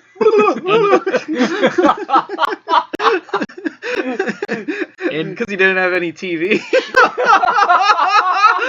No TV, no beer. No TV, no beer. Because Mr. Burns and Smithers take everything out and cut the cable on the way out. There was another funny parody of South Park when Randy Marsh takes over the Blockbuster, thinking it's going to be a good investment opportunity, but no one goes to Blockbuster anymore. Shelley! Stan! He's chasing him down the aisles, and then he freezes to death outside, and his wife is saying, "Hey, I think we can get some of our money back." Okay. Do you want somebody to eat at McDonald's? Chicken tenders. And then we don't see anything with it for quite some time. I think Ready Player One was the only time that they actually reused parts of the hotel. Mm-hmm. That was 2018. Yeah, and so it was kind of funny that 2018 they did that, and then 2019 is when we got Dr. Sleep. Yeah. So it was kind of a cool, like, hey, almost like a nod, like they already had this in play, we just reused it. Mm-hmm. Yeah. And I noticed when I watched this movie again last night, they didn't use a whole lot of footage from The Shining. And I don't think they used any. They used the opening. They used the opening of the okay. snow-covered hotel, and then it faded into the checkered pattern on the carpet. Yeah. That was definitely a shot from the 1980 film. I think all they did was just put a different color over top of it, and that was it. Mm-hmm. So okay. it was cool That's seeing common. the fact that they reused that shot, because honestly, it's an amazing shot. Yeah. To Oh, open up with. absolutely. Instead of, using old footage, they did recreation, and they used it with actors. And this seemed like a big thing with 2019. It seemed like that was the year of de-aging technology. I mean, Captain Marvel did it with Samuel L. Jackson. There was It Chapter 2, and then there was Gemini Man with Will Smith, which is, I would avoid that one. There were some effective shots. I think Captain Marvel did it best with Samuel L. Jackson, even though I don't care for that movie that much. They did a good job with that. It Chapter 2 disappointed me a little bit, but it wasn't enough to ruin the movie for me. This movie, they said fuck de-aging technology. They used actors to recreate some of the sequences. They used actors to carry out the story. That actress who played Wendy Torrance did a fantastic job. Oh, yeah. Basically recreating Shelley Duvall's moments, her mannerisms, her running ability, and even the actor they got to play Dick Halloran looked pretty close to him. He did. So anyway, you kind of like jumped ahead. Like Dick's dead, so he's living on and technically as a ghost in Danny's memory. Mm-hmm. So you kind of jumped out. That's why. Wait, you're already going fuck you. We're going to talk about Dick already. I want to talk about because that was a big thing. This movie was to break away from the reoccurring mold of de-aging technology. Think about it. 2019 was filled with it. We don't have to do this. And this movie said, no, we're not going to do that. We're going to do it our way. I just want to say that it is a really effective technique, and I do enjoy that they use de-aging because it doesn't really look fake. I mean, at least like from what I've seen, there are moments where it doesn't work, but I thought it was really cool that because of The Shining being a movie from the 1980s and how it was practical effects and all that it kind of kept up with the old school format of, well, if you can't get the older guys, look for the actors that can just replace and replay them. Mm-hmm. And they weren't like heavy roles either. No, they weren't. But I mean, for what those actors did, you knew who they were, you knew their job, and like you said, the actress who played Wendy just pulled off Shelley Duvall well. Like even her little running and stuff that she did. Her outfits, her hair. I'd say even the break in her voice when like she was getting excited or sad, like you heard it. I'm like, wow. I know. That's damn good direction, and that's some damn good acting from these dedicated actors who knew exactly what the vision they wanted to create on screen. But like you said, yes, Dick Halloran is dead, and then we get more of the exploration of The Shining about we got to box it up. I want you to imagine this box, Danny, and every time that woman from 237 who currently still haunts your dreams because you're pissing your pants at night, every time she comes back, I want you to imagine this box, and I want you to be able to study every nook and cranny of it because that's where you're going to put these bad memories in. I thought that was a really clever trick. Yeah, pretty much, like I said before, with Danny being such a strong battery, the ghost actually attached herself to him and started feeding off of him. Yeah. So when he left the hotel, she left with him. So now that she had a constant battery source, yeah, that was even in the book. Multiple ghosts actually attached himself. Yes. I think it was like up to 30 altogether. Mm-hmm. It's a really great book though, Dr. Sleep. I think it's a very satisfying sequel to The Shining, and that pulled off really well. And this movie, I mean, it was already an uphill battle to try and be a worthy sequel to one of the scariest movies of all time. And Mike Flanagan directed this movie. Incredible director. I mean, this guy, if there was one person to direct this movie, it was going to be him. Because while I didn't necessarily find Dr. Sleep scary, I mean, the guy scared me before with Oculus and Gerald's Game. He's already made some good Stephen King adaptations that people thought were impossible. So people were wondering, how the hell is he going to pull this one off? Wait, he did Gerald's Game? Gerald's Game on Netflix. Oh my gosh. Yes. People called that an unfilmable movie to a book. And holy shit, did he do a great job with that movie. That's one of my biggest criticisms about Dr. Sleep is that I don't view it as a horror movie. I don't either. It's more of a thriller. Yeah. Even if that, it's kind of... I looked at it as kind of like M. Night Shyamalan's Glass series, where you had Unbreakable and the real-life superheroes. Mm-hmm. I felt like that's kind of what it was. Because you get this Manson-esque type family that feed off of kids and basically kill them, and they call it steam, but it's what their shining power or something? Right. They hunt out, because essentially they're vampires, and they feed off of the shining essence. Mm-hmm. So the younger you are, the stronger it is. So they're essentially just hunting down kids and eating them. Yeah, there's this shining cult called the True Knot, essentially. They were really fascinating in the book. They did a really good job, and the different actors that they chose in this movie. Also, goddamn, Rebecca Ferguson as Rose the Hat. She's mesmerizing in the film. I mean, if there is one actress to play that character, she fucking nailed it. Just her mannerisms, her upbeat personality, as well as her bite and intimidation that she gives to these kids, especially with the first victim of the movie. We're going to get into some spoilers. I think we already made that pretty clear right now. So just be warned that this moment on is probably going to contain some heavy spoilers. Just as a disclaimer for everybody. And Colin's leaving. Colin's already out. He's already seen the movie, but, he just wants to leave. But yeah, he really just left. Huh? He just booked it. Okay, I guess he took my words to heart. Anyway, but just that moment where Rose the Hat is showing the magic tricks to the little girl, and she's gripping her hand, and the fact that she's starting to bleed as the True Knot gets closer and closer, and they just surround her. But that's a really cool thing that this movie did, where that these villains, they feel desperate in their need to survive because there's less and less steam / shining out there, where they have to feed off of it. Yeah, they can eat human food and all that, but it doesn't replenish them. Yeah, they don't age unless they stop getting the steam. Exactly. And I don't blame Danny Torrance and his mom for living in Florida and getting the fuck away from snow. I don't blame them. I did like that. I did like the fact that they were like, fuck snow, let's get out of here. Let's go to Florida where there's not going to be any trace of a flurry anywhere. So yeah, that was great. And then after the sequence with introducing the knot, you get introduced to Danny for the first time, and he's, 40, almost 50? Yeah, because he's got to be in his early 50s maybe, or even like late 40s. I forget how old Ewan McGregor is, but he's a very talented actor, and he really pulled it off. And you could tell this guy is kind of following in the footsteps of his dad, going off the wagon, drinking, having a hard time coping with life, and getting into bar fights with people, saying something that his dad said to him, "Take your medicine," as he's like pounding the shit out of this guy with an 8-ball. At a bar. But that was one sequence in the book that I remember where he had slept with some chick at a bar and he's getting ready to rob her, but then he sees the kid and realizes, oh shit, I can't do this.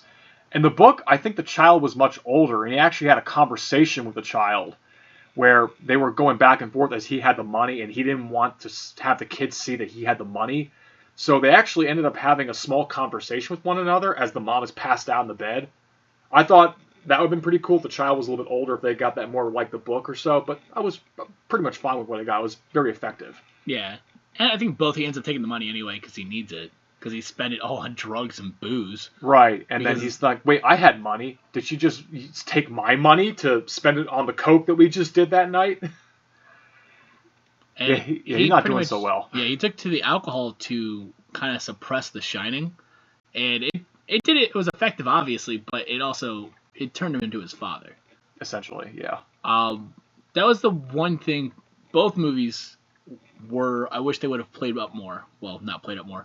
Would have showed more, explained more with Jack Torrance in the first one. Yes, he was an alcoholic. In the book, they explained that reason he got fired was because of the drink, and he ended up sleeping with one of his students. And he ends up hitting a kid while drunk, and his partner at the time, another teacher, was part of it too, so they had to cover that up. So that was like one thing that's why he kept drinking, and then when they did that, they couldn't find a body. All they found was the bicycle, and that's why he stopped drinking. It wasn't because of dislocating Danny's shoulder, it was because of that. Oh, shit. That actually comes back into play later in this book and movie. Yeah. You get to after you get introduced to Danny, and he takes off. So he's moving, Massachusetts, I think it was? New Hampshire. Same difference. New England state. The New England area, yes. And he's like, all right, I'm going to try something new. You get introduced to a new character. Her name is Abra.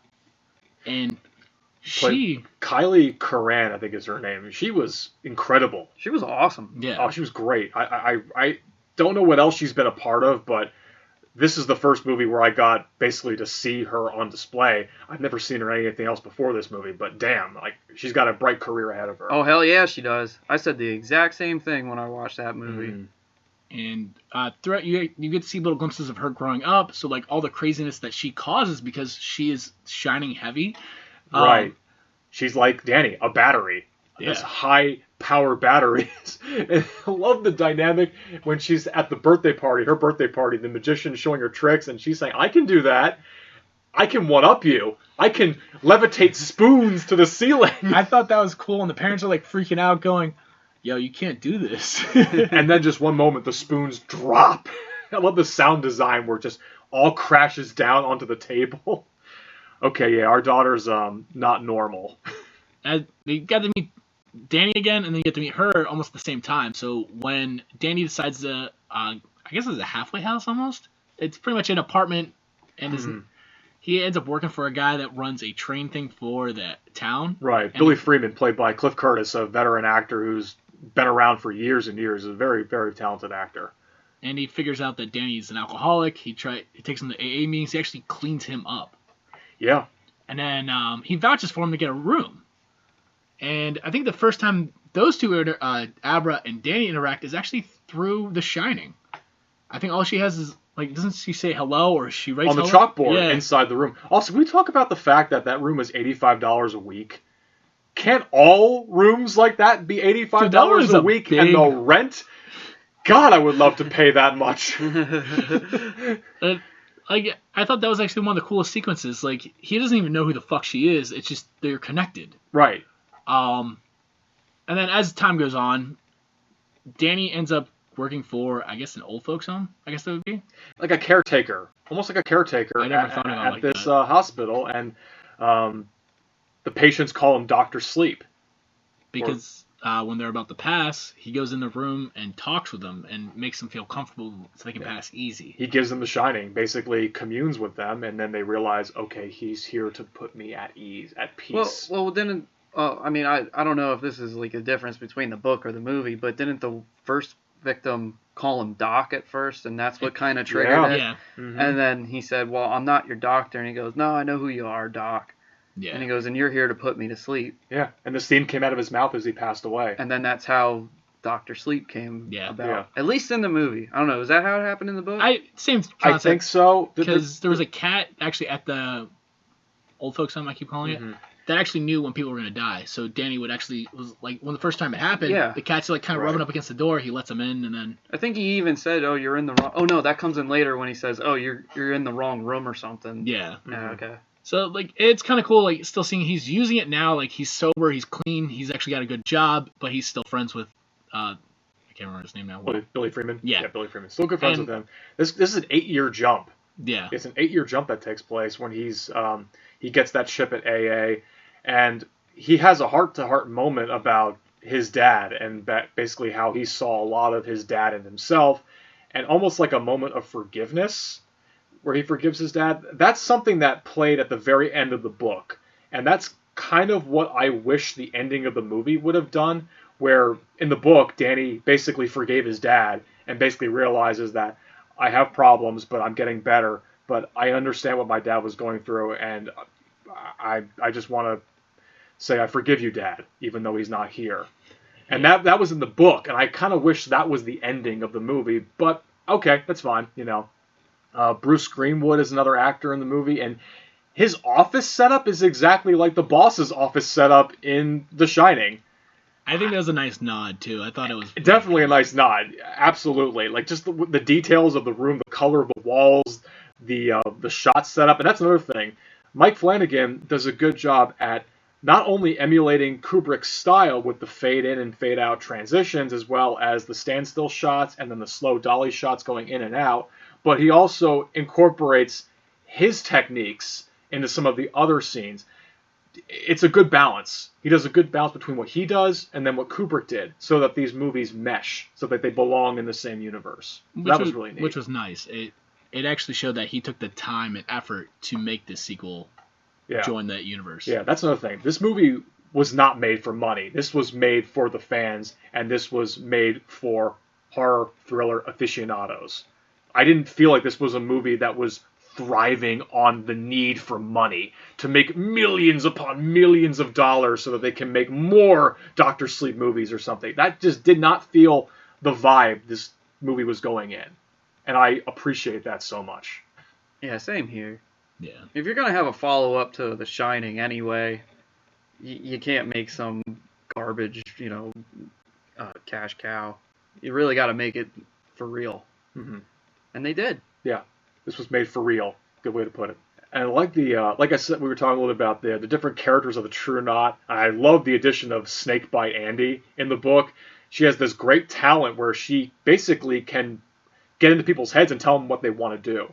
She tells them what they want, especially when it came to the pedophile in the movie theater, which I think was in the book as well. And then she has that snakebite tattoo that's so fucking badass, where she just like stabs them as she's talking to them and let the blood trickle down their face, saying, "You've just been bitten by the snake." That's so cool. And it's so that they have to explain what actually happened. Mm-hmm. And it's a cool sequence, and the fact that the Knot are searching out other people to join. Yeah. Because at this time, they don't really lose people, but they're starting to get older, and they're afraid they're going to start losing people of their community. It's great world building, especially with the world building of what the Shining power actually is and what its abilities can be, how far it can reach. And also, when the Knot initiated Snakebite Andy, they talked about how it's not really immortality that she's given, but it's just a way to prolong life. Longevity. Yeah, that's the way to say it. Like longevity, prolong it. I think even Rose the Hat says something about eat well and like live well or something. Yeah. Eat well, live well or something. It gives you a hunger. Once you get a taste of what the steam actually is, it probably makes you more hungry and wanting more of it. But I think it also is that the more we have, the more we can preserve ourselves. But there was never any like, oh, you get shot, you're gonna survive. You still have a mortality. Yeah, exactly. You're still vulnerable to harm. Because at one point, one of their members does pass away. Mm-hmm. And Andy was just like, what's up with this? I thought we were going to be immortal. And then Rose the Hat says, no, that's not what I said. That man has definitely seen better days. Yeah. I know he was the creepy old man in Gerald's Game in the very end of that movie. Oh, really? Yes. Mike Flanagan likes to work with a lot of actors that he's worked with before. And that's great. He has his pool of actors that he knows that he can rely on them to do a great job, and then he incorporates new actors that he knows that he can have a good working relationship with. They call it cycling. Basically, when he's at his ropes, and Rose the Hat is just having this great calming speech to him, saying like, "You saw kings and princes and empires." It just leads you to believe how old is this man? Is he 1,000 years old? Yeah. How long has this guy been around? It's some crazy shit, and I thought that the special effects were done sparingly. I did think that a lot of it was definitely practical makeup and camera work, and I thought the fading, or I guess the cycling of when characters start to die, that was done very well. I thought the CGI and the special effects looked really good for that. You see their bones, you see their skin, you can see what they look like on the inside, and then they just turn to steam. And then they have to feed off of that steam, because when one of theirs dies, we should take this moment to feed off of their corpse. We're now cannibals. We're the vampire cannibals. So now you've got three storylines going on. You got Danny, Abra, and the Knot. And it's kind of cool. Like, they're all they start moving forward. Abra and Danny's storyline is like starting to intertwine a little more. Like they're for that whole time they've been going back and forth, and they've been building a relationship. And her parents view Danny as almost as Danny's parents viewed Tony, like he's just a voice, like an imaginary friend. Exactly. Eventually, I think it's like they start realizing that there is that third party. And so they realize those two are going, and then you got the not going, and they start realizing like there's something else out there, and that's when the lines start to blur a little bit. Yeah, they start having these telepathic battles with one another. And especially it becomes more personal when Abra senses Jacob Tremblay, who is the baseball kid, who is, they basically find this other strong presence somewhere in the country. I think it was in the middle of the country. I'm not sure. A lot of traveling happens in the book. Yeah. They go great distances, hundreds of miles to and back everywhere. And it was cleaned up a little bit more in the movie, I think.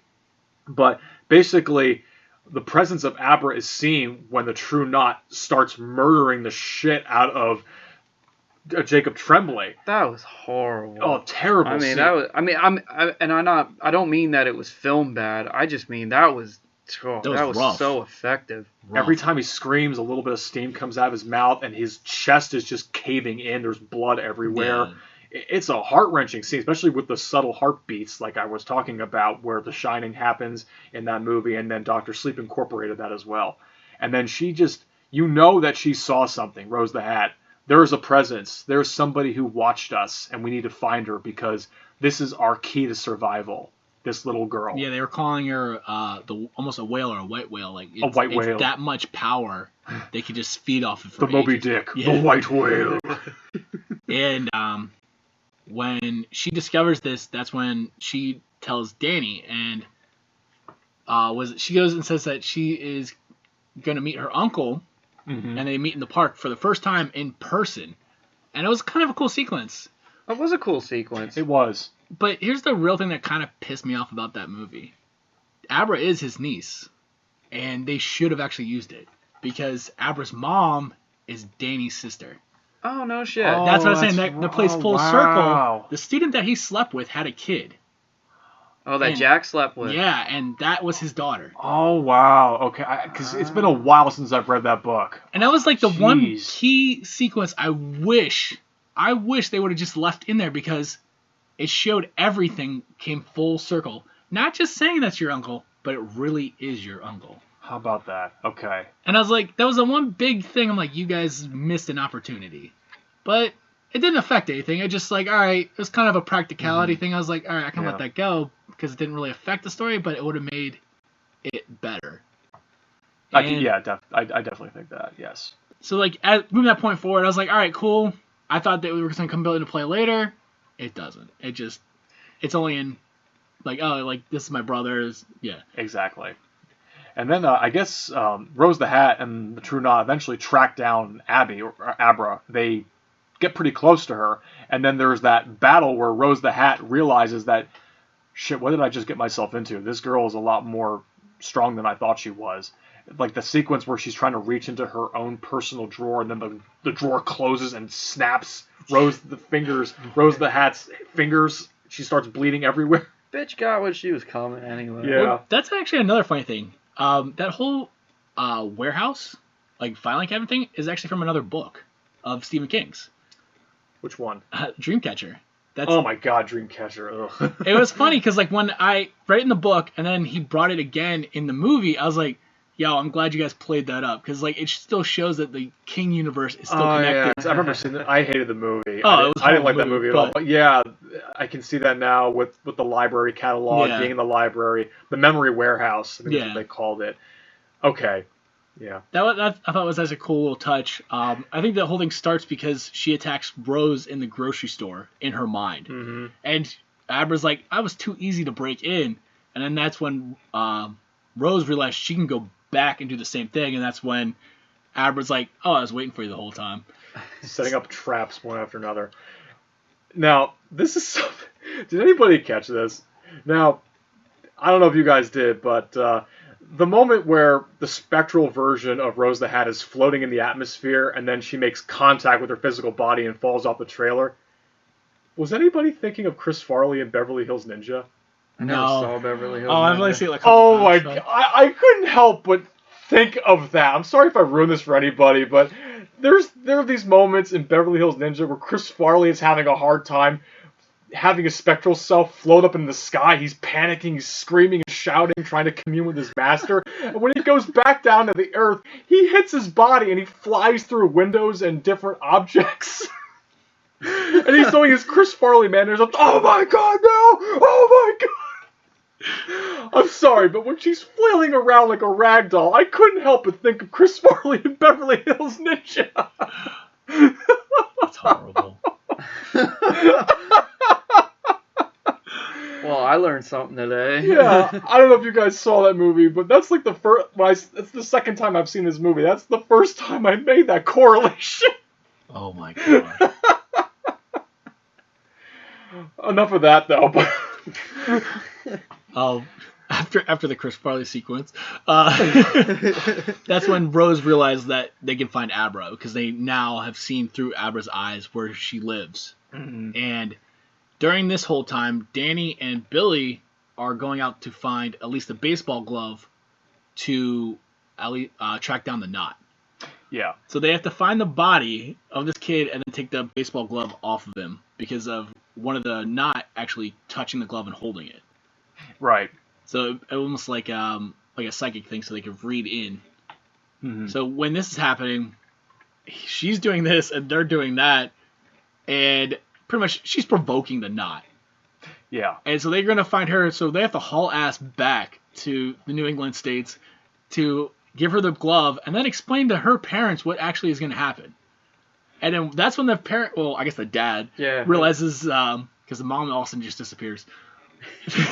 she wasn't around. Yeah. I think She's for a the working ones- mom. Yeah, And so, like, the dad realized, oh, Danny's a real person, just wants to, like, call the cops and beat the shit I out know. of him. Get this creeper away from my child. Yeah, and I was like, holy shit. She's And I- 15. Yeah.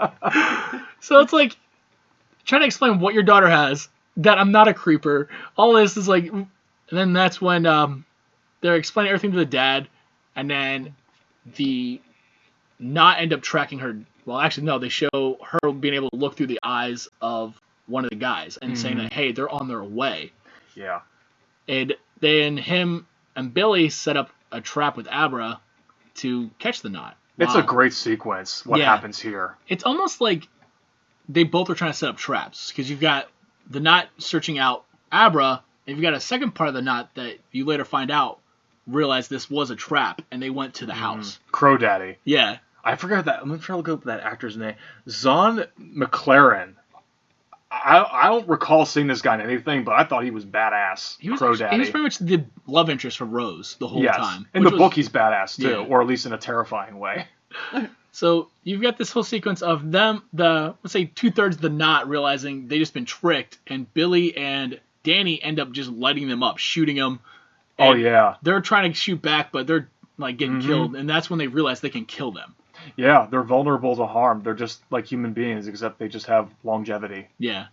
And then when you feel like everything's done, then you realize Crow Daddy was at Abra's house. He kidnaps Rose. Wow. He kidnaps Abra and kills the dad. I felt bad for that guy. Yeah. I did He too. didn't even try. He tried to like save his daughter.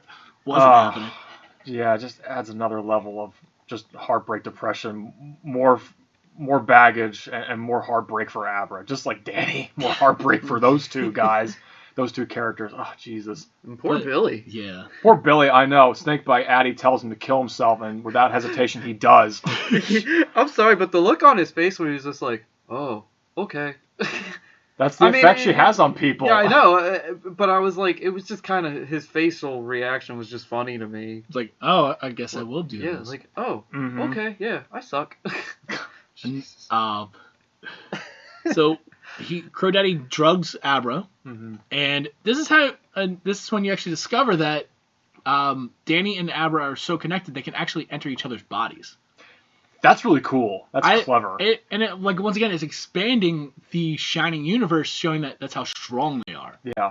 And it was funny because like Abra wakes up and she's talking like Ewan McGregor and going, "Oh, I haven't felt this in a long time." It's like feel like I'm hungover. And the guy, like, Crowday's like, what the fuck? And then he realizes, wait a minute, I know who you are. And then Danny basically says, yeah, I'm the guy that killed more than half your party. Yeah. And it was like a cool sequence. And then once again, they pretty much enter Crowday's body and makes him crash into a tree because he's not wearing a seatbelt. That was awesome. The dangers of driving without a seatbelt. God damn it, people. You'd think you'd learn. And then, so Danny ends up tracking down Abra. Now, she goes to a hotel and they all stay there and then end up heading out to Colorado? I think it was around that time. And then, of course, the mother calls Abra, where are you? Your dad is dead. Yeah, finding out the cops show up, the dad's dead. Like, what the fuck? She simply says, I love you, and then hangs up like, oh, God. And drops the phone out of the car. Yeah. Don't do this to your mom, but I know you have to do it, but, oh, Jesus. The kid was badass. Yeah. He's just, like, taking command. You know, like, she's not the adult. She's a kid. And she's like, no, we're going to go get this kid. We're going to take these assholes out. Yeah. Mm-hmm. And you're going to help me, Uncle Dan. There's one way I know we can do this, and that's going back to kind of where it all started. Yeah, if you think about it, like, she had to grow up quickly because of The Shining, because, like, realizing you can read people's memories and what they're thinking, it kind of, like, will affect you. So, yeah, you had to grow up quick. Mm-hmm. You did. Now, wasn't it at this point where Ewan McGregor, like, not only did he jump through her body, but he also went back to the room and red rum was on the wall. And then that's when, like, the wall slides, or the room slides, I should say, and he leans up into it and it just cracks. And that's what got him to jump in her body. Oh, yes. That's when he realized. Such a cool scene. Yeah, that's when he realized, oh, wow, okay. Yeah, because I think that's when he realizes, that's when she was kidnapped. What was the one word that could affect everybody is red rum. Oh, so it made him realize, like, oh, fuck, Abra's not okay. Yeah. I love that one shot where the camera tilts and he's sliding down his own room, going head first into the chalkboard. That was really cool. Now, good stuff. This was actually probably like where one of the cool, like, this movie and the book split. Yes. This is the biggest point because now I will talk about it after we talk about the movie because it's a big difference. Mm-hmm. So we actually get to see the Stanley Hotel or Overlook, where the Stanley Hotel. The Stanley Kubrick Hotel. Oh, okay. Yeah. That's really that's the real name of it. I've been calling it Stanley for weeks, and as I'm doing this, and I'm like, it's Overlook. So like now we get the first look at the Overlook Hotel for the first time in 40 years. You see that it is boarded up. It's been deserted. I'm guessing after people getting murdered. What happened? Yeah. Yeah. Once was okay. Twice. I mean, you can tell this is the beginning of the third act, especially where it harkens back to those familiar shots with Stanley Kubrick, except it's night and it's snowing outside. Really, really neat. And they showed up in a car. I'm just saying, like, how did he get up that mountain in a car? They used the shining power. Yeah, we're just gonna float. Rose is gonna come in an RV, but we're just gonna use a car. Well, she ends up using a Jeep. Oh my God. And you can see the lights. Yeah. So they show up, and Danny's like, whatever you do not go in the hotel. And she goes, what? He goes, just don't go in there. He's like, you see anything, hear anything, just beep the horn, lock the doors. Yeah. He's like, I'm going to go wake it up. The presence is too strong for you. Yeah. And that was like when I knew that they were fans. Because like shots were set up the same, like getting to see the hallway. It was perfect. Yeah. The lights turning on every time you walk down a different corridor. Just the high voltage battery that Danny Torrance is, turning the lights on in the rooms, going to the apartment. One light gets lit up in the room, and then another, the bedroom, and then you see the door with red rum on it. And then the door with the axe marks in it. And then him actually looking through the hole. That was kind of surreal, because, it was done, like you said, Jeff, so well to recreate all that stuff, and then it really felt like this dude really did go back 40 years later, and he's seeing where it all ended. Even the musical score starts to pick up again. The familiar musical score from The Shining is playing in the background. He actually starts with the boiler, warms that up too. So it's like he starts on the lowest floor and works his way up to the apartment. Mm-hmm.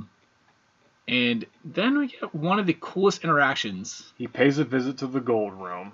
And you get probably like one of the best cameos that I've seen in a little while. This brings it back to you guys saying they didn't use CGI.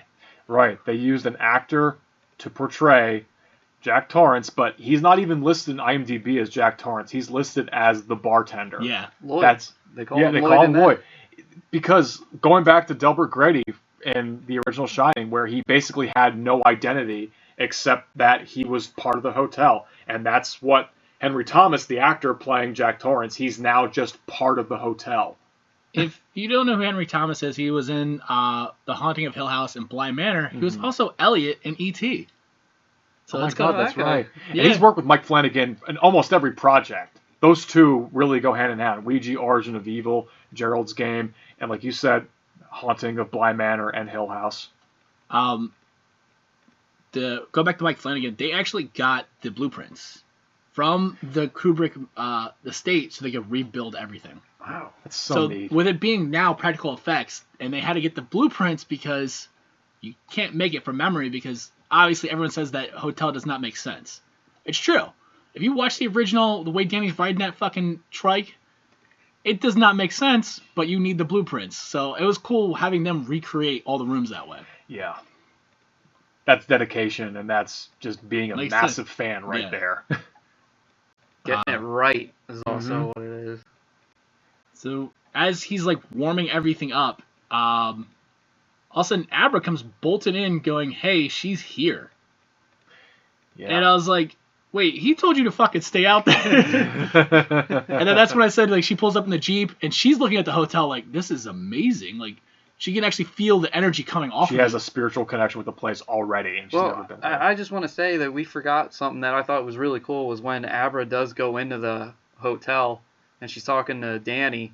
She says, this hotel is sick. Yeah.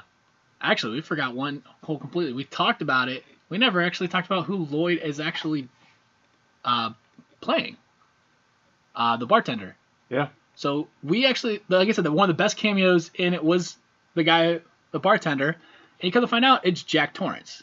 And it's Danny recognizes him instantly, and he's trying to talk to him as it's his father. Yeah. But he's still saying, like, I don't know who you're talking about. I'm Lloyd the bartender. I'm not your dad. And then he just, like, puts 2 glasses and pours a drink. He's like, have a drink, and he's trying to get him the drink. He's like, no. And all of a sudden you see him take the drink. And I'm like, wait, what? Time to take your medicine, Doc. And that's when you get one of the chilling performances talking about how family, work, everything takes time. It robs you. Mm-hmm. So it takes a toll on you, and the only way for all of this sickness and disease in your life to go away is to take your medicine. Keep drinking. I love how the camera, you only see the one side of the bartender. You never actually see like a full close-up until the final shot of him, and then he smacks the glasses away, where you actually get to see Jack Torrance in almost full close-up. Before, it's just a side shot of him, where you just see his one half of his face lit up, his hair is whacked up. You get like the one recreated shot of him breaking down the door with the axe, and the actress playing Wendy Torrance freaking out with the knife in her hand. And they did a good job trying to hide that cameo too. Like once that, he's not even listed as Jack. He's just the bartender. He's the bartender. He has no identity once he passes away and joins the hotel. And then after that whole sequence is when Abra shows up and Rose shows up, and then he tells, I keep trying to call her Rose now, Abra to hide, and he'll take care of Rose. And then you get to the room with the typewriter. I did it again. He's doing the motions. So this sequence, I freaked out the first time I watched it. Because as they're going through, so you're having Rose and Danny have the same interaction that Jack and Wendy had. Yeah. And it was probably the most chilling because Rose has the mannerisms, everything down that Jack Torrance was doing up the stairs. Exactly. Even when he was talking to... Wait, wow, I'm switching over to Jack. Even when Rose was talking to Danny before, when the room starts. So, like, the shots were shot the same. And I was like, I freaked out because I'm like, standing like, oh my God. And I'm like, pointing this out. Lexi's like, Lexi goes, what the fuck? What now, Jeff? Yeah. And I'm like, I pointed out, like, Rose's hand motions, everything. She's like, You're a fucking idiot. I hate you. You're it's like- geeking out over the stupid shit. And like even the way Danny's holding the axe is the way Shelley held, Yeah. Wendy held the bat. And I was like, they shot it perfectly. And the way he swings the axe is the way that Jack Torrance did Yeah. against the door, right into the shoulder blade of Rose the Hat. She gets the best of him, throws him down the stairwell. And that also shows that even though the vampires get hurt, they're still strong as fuck. Well, she also, we forgot to mention this, that when they were all eliminated, she's pissed as fuck. So she takes all those steam I cans forgot. and just... Yeah, So she ODs on this Yeah. steam. They're like, ah. she's juicing up and turning into the Hulk. Yeah. Hulk strength. And oh man, we actually jumped ahead way. So I forgot about one sequence that actually ties in the maze too.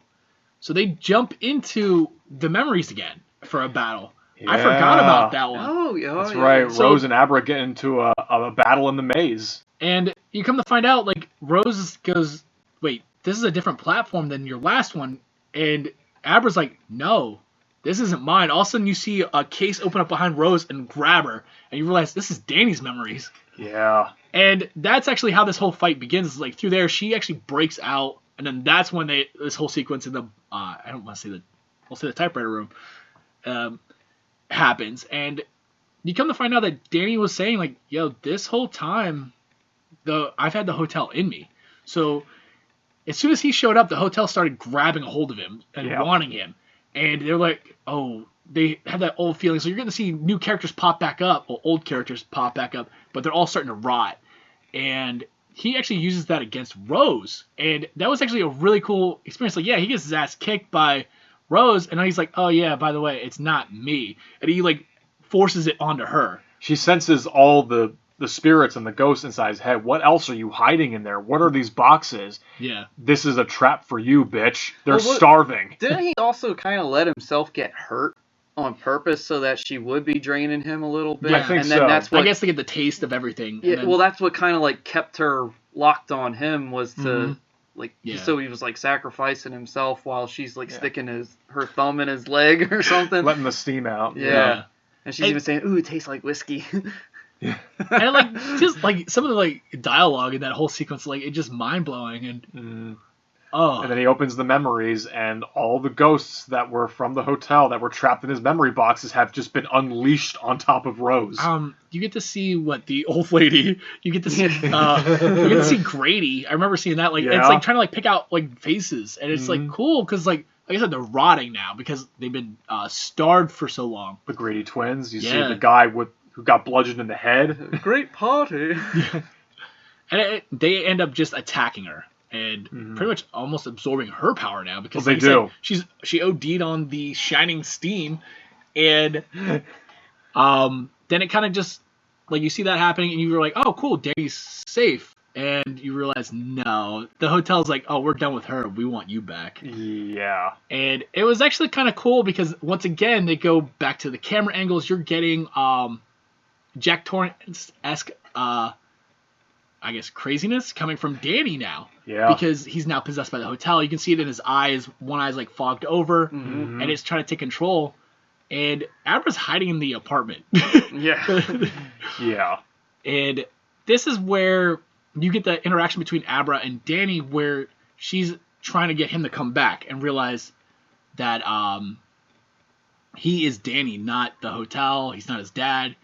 And you then you figure out that, yeah, it was a ploy the whole time. That's why he started the boiler. Because he knew that the hotel wanted him that bad that he was going to have to blow the fucking place up. And that's exactly what happens. Abra gets out, the hotel blows up, and the crazy thing about that whole sequence was that's how the original book ends. So the hotel blows up with Jack in it. Yes. That whole sequence between Danny and Abra is what happens between Danny and Jack in the original book. Okay. So Dick Halloran actually survives. He's the one that actually brings him to Florida because they kind of like Wendy and Danny kind of attach themselves to Dick. Oh my Sorry. god. That came out wrong. But anyway, Are we gonna keep it together? I'm keeping it together right now. So that's how, and he's the one who trains Danny as a alive being to trap all these ghosts. That's why there were so many in his head, because Right. when the hotel blew up in the book, They had nowhere to go. so they attached themselves to Danny. So he Exactly. was seeing all the ghosts. Yeah. And then that was the biggest disappointment about the ending of Dr. Sleep. So when they go to where the Overlook Hotel was, it's a campsite, but some of the ghosts are still there. That's what kind of made me mad. Jack Torrance actually has a redeeming moment when he saves Danny's life in the book by actually attacking Rose to save his life. That's right. Yes, it's been so long since I read that damn book. Son of a bitch. Because I remember after I watched the movie, I was talking to you, John, and I don't think I finished it at the time. Okay. And I said, I kind of have an idea what's going on because you told me about the book and you said that Danny says that he forgives his dad. And I thought, man, I haven't gotten to the Jack Torrance cameo yet. And I said, with all the boxes and shit and them going back to the hotel, I'm thinking, it's got to be his dad that saves him somehow. And that's how it was. Like, And in the book, that's Yeah. how it was. And I'm because like, it was one of those things, like, how bad of a dad he really was. This was his redeeming moment. Yeah. See, that's what I thought was going to happen in the movie. That's why I thought, the cameo's going to And be that's hush what hush. takes place Yeah. in the book. Yep. And honestly, I felt like that would have been a better ending.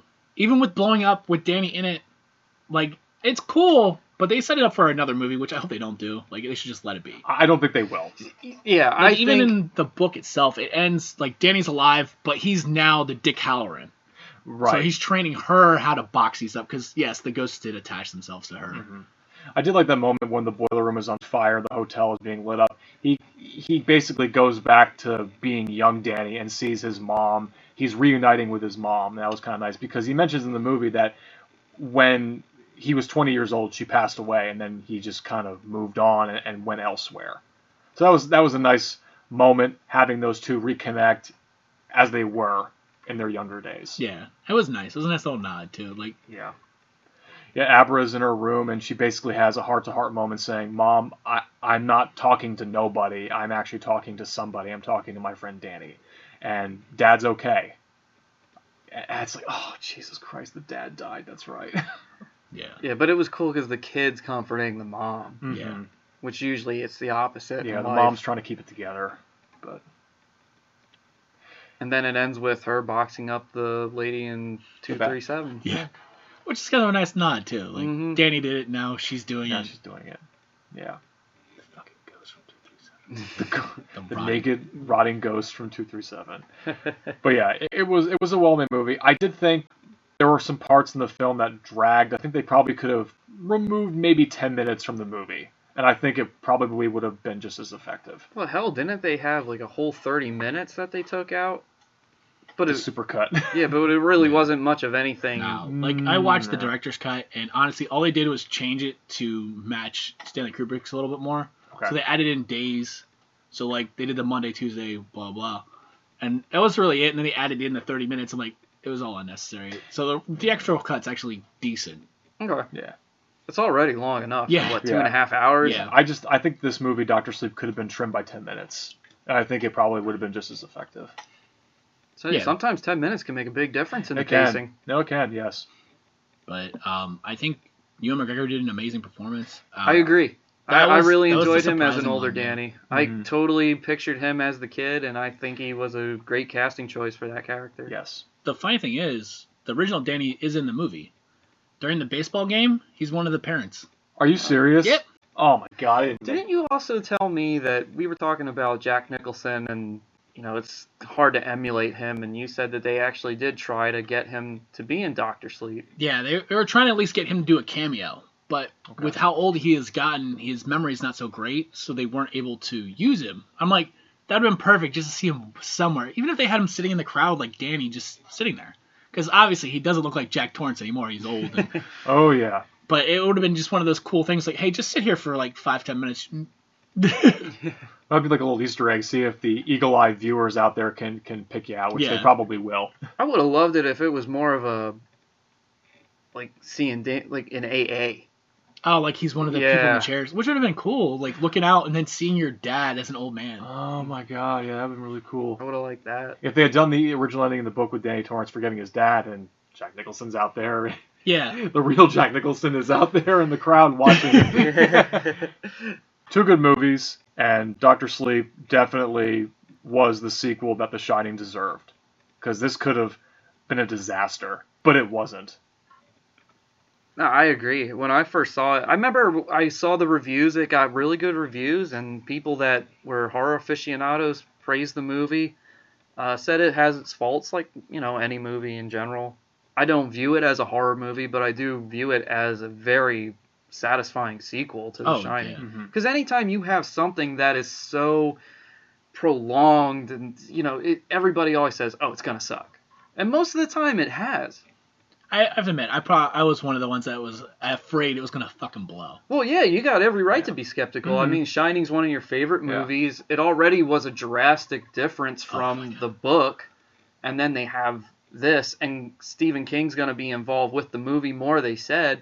That was the surprising thing. Like, when Mike Flanagan actually got Stephen King to come do the sequel, like, help him, I guess, correct it, I was like, wait, so Stephen King's actually going to attach himself to this one to correct everything that he felt that Stanley Kubrick didn't do, which honestly did well. Like, they did correct some stuff, but also made it its own story. Like I said, like, with that ending part, almost, let's say like a fork in the road, like, changing it that way made it fit the cinematic universe better than the book universe, where both books technically are amazing by themselves.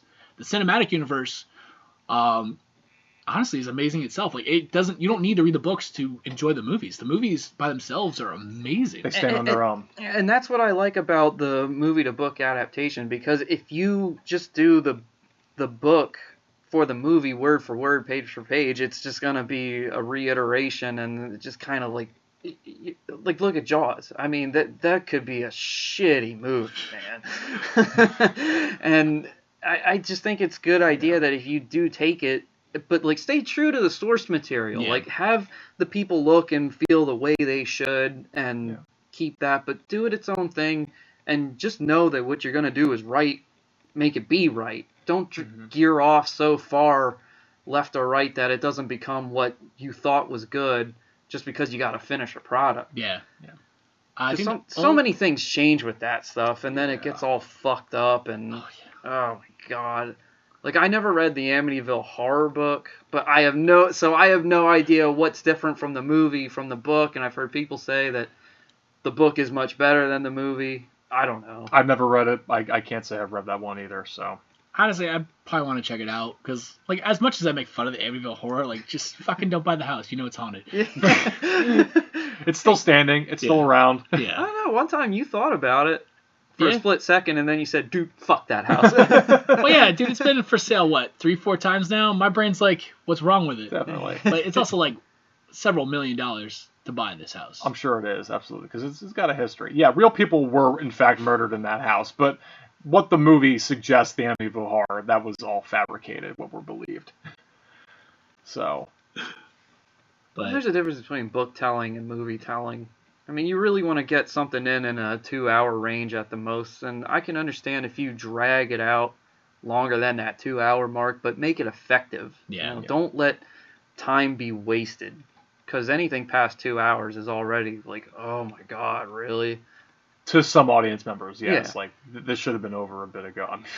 My god, imagine Jurassic Park being a 4-hour-long movie if it followed everything from that book. Listen, I would still watch it. I probably would. 4 hours of dinosaur carnage, yes. So, like, I suggest just watch both of them. They're amazing. Even if you like reading the books, go for it. Like I said, there's just key differences between the book and the movie that really should have, I felt like, crossed a little more, but honestly, I really can't even bitch about the movies. It was a sequel that told a continuation and not a reiteration. Yeah. I had faith in this project just because Mike Flanagan was attached to it, because he had already made a good Stephen King adaptation in Gerald's Game. So I was hoping, and I was pretty confident that this was going to be well handled, and it was. And that was satisfying. Out of the two, I prefer The Shining the most. Same here, I do, too. I mean, yeah, I know. Jack Nicholson's performance alone stands out. Like, no matter what, you're like, well, hey, I said it before, that was the thing that really made me want to see it in the theater more than the movie, was just Jack on the big screen. Yeah. And probably the scariest thing about the first movie is Shelley Duvall's cigarette ash fucking hanging out. Wait for that ash to drop. Yeah. In the first 15 minutes talking to the psychiatrist, we're just like, wait for it. Wait for it. Yeah, the fact that it burned down that far, I'm like, and it's still holding. Oh, man. They don't make cigarettes like they used to. Seriously. Give Shelley Duvall the praise she deserved for that movie because she's a damn good actress and she did not deserve the hate that she got. No. At all. I know there were a lot of reports that Kubrick was authoritarian in that movie where he was pretty much like the iron fist approach when it came to like filmmaking, and a lot of people were stressed about his approach, but either way, the movie is just so damn good. I actually was fortunate to see Joe Turkel at a Q&A at Monster Mania Con, and he was talking about working with Stan Kubrick, and he said when people approached him, they would always say, Mr. Kubrick, and he'd say, no, Stan. You always call me Stan. Good. That's reassuring. Yeah, he was easy to approach. He wasn't as eccentric as a lot of other people had said. He said the biggest thing with him was he was so precise in detail. And Joe worked with him in a movie before The Shining. I don't remember what it was, but I think it took place in 30s, 40s, 50s era. Okay. And one of the things he remembers vividly was Stanley Kubrick said something about an ashtray that they used for that time frame. And I don't remember if it was they had a round ashtray or if they had an ashtray that was square with the 4 pegs that you stuck the cigarettes off to the side. But whatever era this specific ashtray was, they got the wrong one, and Stan said, you got to get rid of that. Oh, wow. And they said, why? Because that ashtray doesn't belong in this Well, good for him. And then they said, well, Stan, what's the big deal? You know, nobody's going to notice it. And he said, I'll notice it. Good for him for being the attention magnet and for getting everything right. Because, yes, like you said, he'll notice. And more than likely, other people are going to notice that small detail, too, and maybe take him out of the equation, take him out of the picture. So, that's great. Wow. Favorite scenes? Honestly, I already talked about that. I think we kind of talked about some of our favorite scenes already. Like I said, that shot, like I said, with him looking over the maze and then them actually in the middle of it, probably like one of the coolest shots. And then the whole mirroring scene with Rose and Danny was probably my 2 favorite scenes from each movie. Yeah. My favorite being in Dr. Sleep, the interaction between the bartender and Danny Torrance in the hotel. That was great. And then in the original film, the confrontation between Wendy Torrance and Jack Torrance. It's so suspenseful. The shots back and forth on Danny and then the blood filling up the room. I think there's something wrong with Danny. It's so cool. I can't describe it as well as the picture can do it itself. Yeah, I don't really have a least favorite scene in either movie. I mean, I don't really prefer Dr. Sleep compared to The Shining, like I said, and I can watch The Shining just with like every scene with Nicholson in it alone because it's just how much I enjoy watching him. I think if I had to pick like a least favorite scene-ish, this is being very nitpicky with Dr. Sleep, the interaction between Billy and Danny when they're digging up the baseball kid. I felt like that could have been trimmed back a bit more. I just felt like it was dragging on. I don't know necessarily, but maybe that could have been cleaned up a little bit better. That's the only thing I'm really going to say. I mean, probably the only thing about Dr. Sleep that I could say that I thought was kind of, I don't want to even say it was disappointing, but it was just that I thought the Jack Nicholson character would be the guy who saved him at the end. But now that you guys said that it was in the book, it's like, okay, well, at least it's somewhere. Yeah. That they recognized it and they utilized it. Because when I did see the ending that we got, I just said, okay, you know, I can accept this for what it is and just kind of let the Jack Torrance alone. Like, we got the cameo. But in another way, I'm kind of like, wouldn't that ghost still want to come back and just... Because it's Danny. I don't know. I mean, I'm satisfied with it, but I'm kind of like, couldn't there have been more? Understood. Yeah. But it's like you guys said, it's in the book and it all fits. And I'm like, okay. Wow, we got everything. Yeah. Or most of everything. Say obvious winner is The Shining in this one, but I'm gonna say it's more of a comparison than a versus. I think I'll probably say this, that we never find out who Tony is.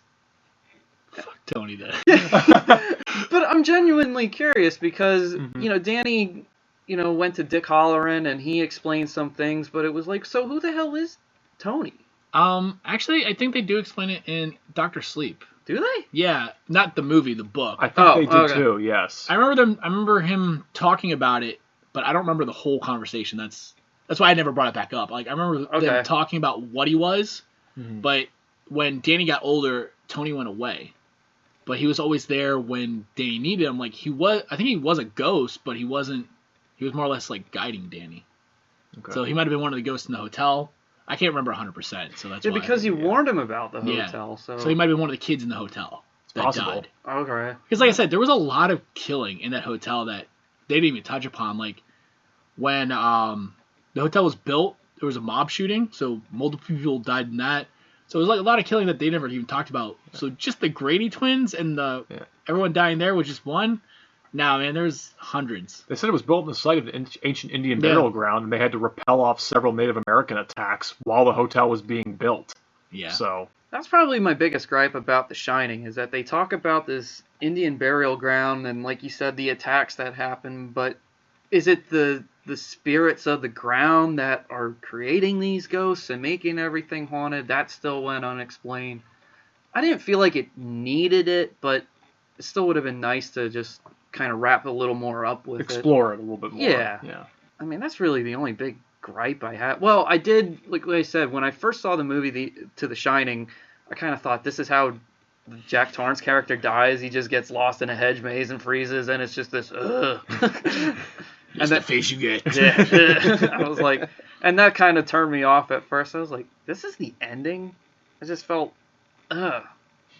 And then, hey, he's with the ghosts now in the hotel. I was like, but then again, I think I've seen so many parodies of other things where they have done it before that I don't think anything significant like that had happened in a movie. So no. I kind of got ruined by it from other things.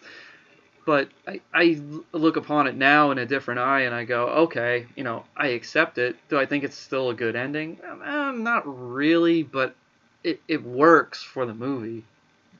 And I think Dr. Sleep helps with a more satisfying ending to the whole Danny Torrance story in general. Yeah. Do you need one with Abra? No, I don't think so. Yeah, I'd be happy if they just ended here. I don't think the story needs to go on. I think it's already been told. Same here. I think it started with the Torrances and then just tell their story. And well, technically, she is a Torrance. Yeah, that's right. Hey, motherfucker. Yeah. I think we're good. Yeah. All right, so there's our answer. But like I said, it's not really a versus. Like, it's a comparison. Like, is it a worthy adversary? Can it hold up? Because most of the time sequels with prolonged time frames, they're just shit, cash cow, money grabs, and original versus remake. Yeah, this Dr. Sleep was a very solid movie to a high class classic. I mean, it's hard to top The Shining, and it's hard to follow it up, and I think they did it as well as they could. The casting was fantastic, and I'm satisfied with it. Same here. Is there anything else you guys want to add to it? We're good. All right, and I guess that wraps up this episode. This is Colin Peters, John Burchetta, and Jeff Manfred. Stay safe, stay crazy. Please, somebody help me. Oh, yeah.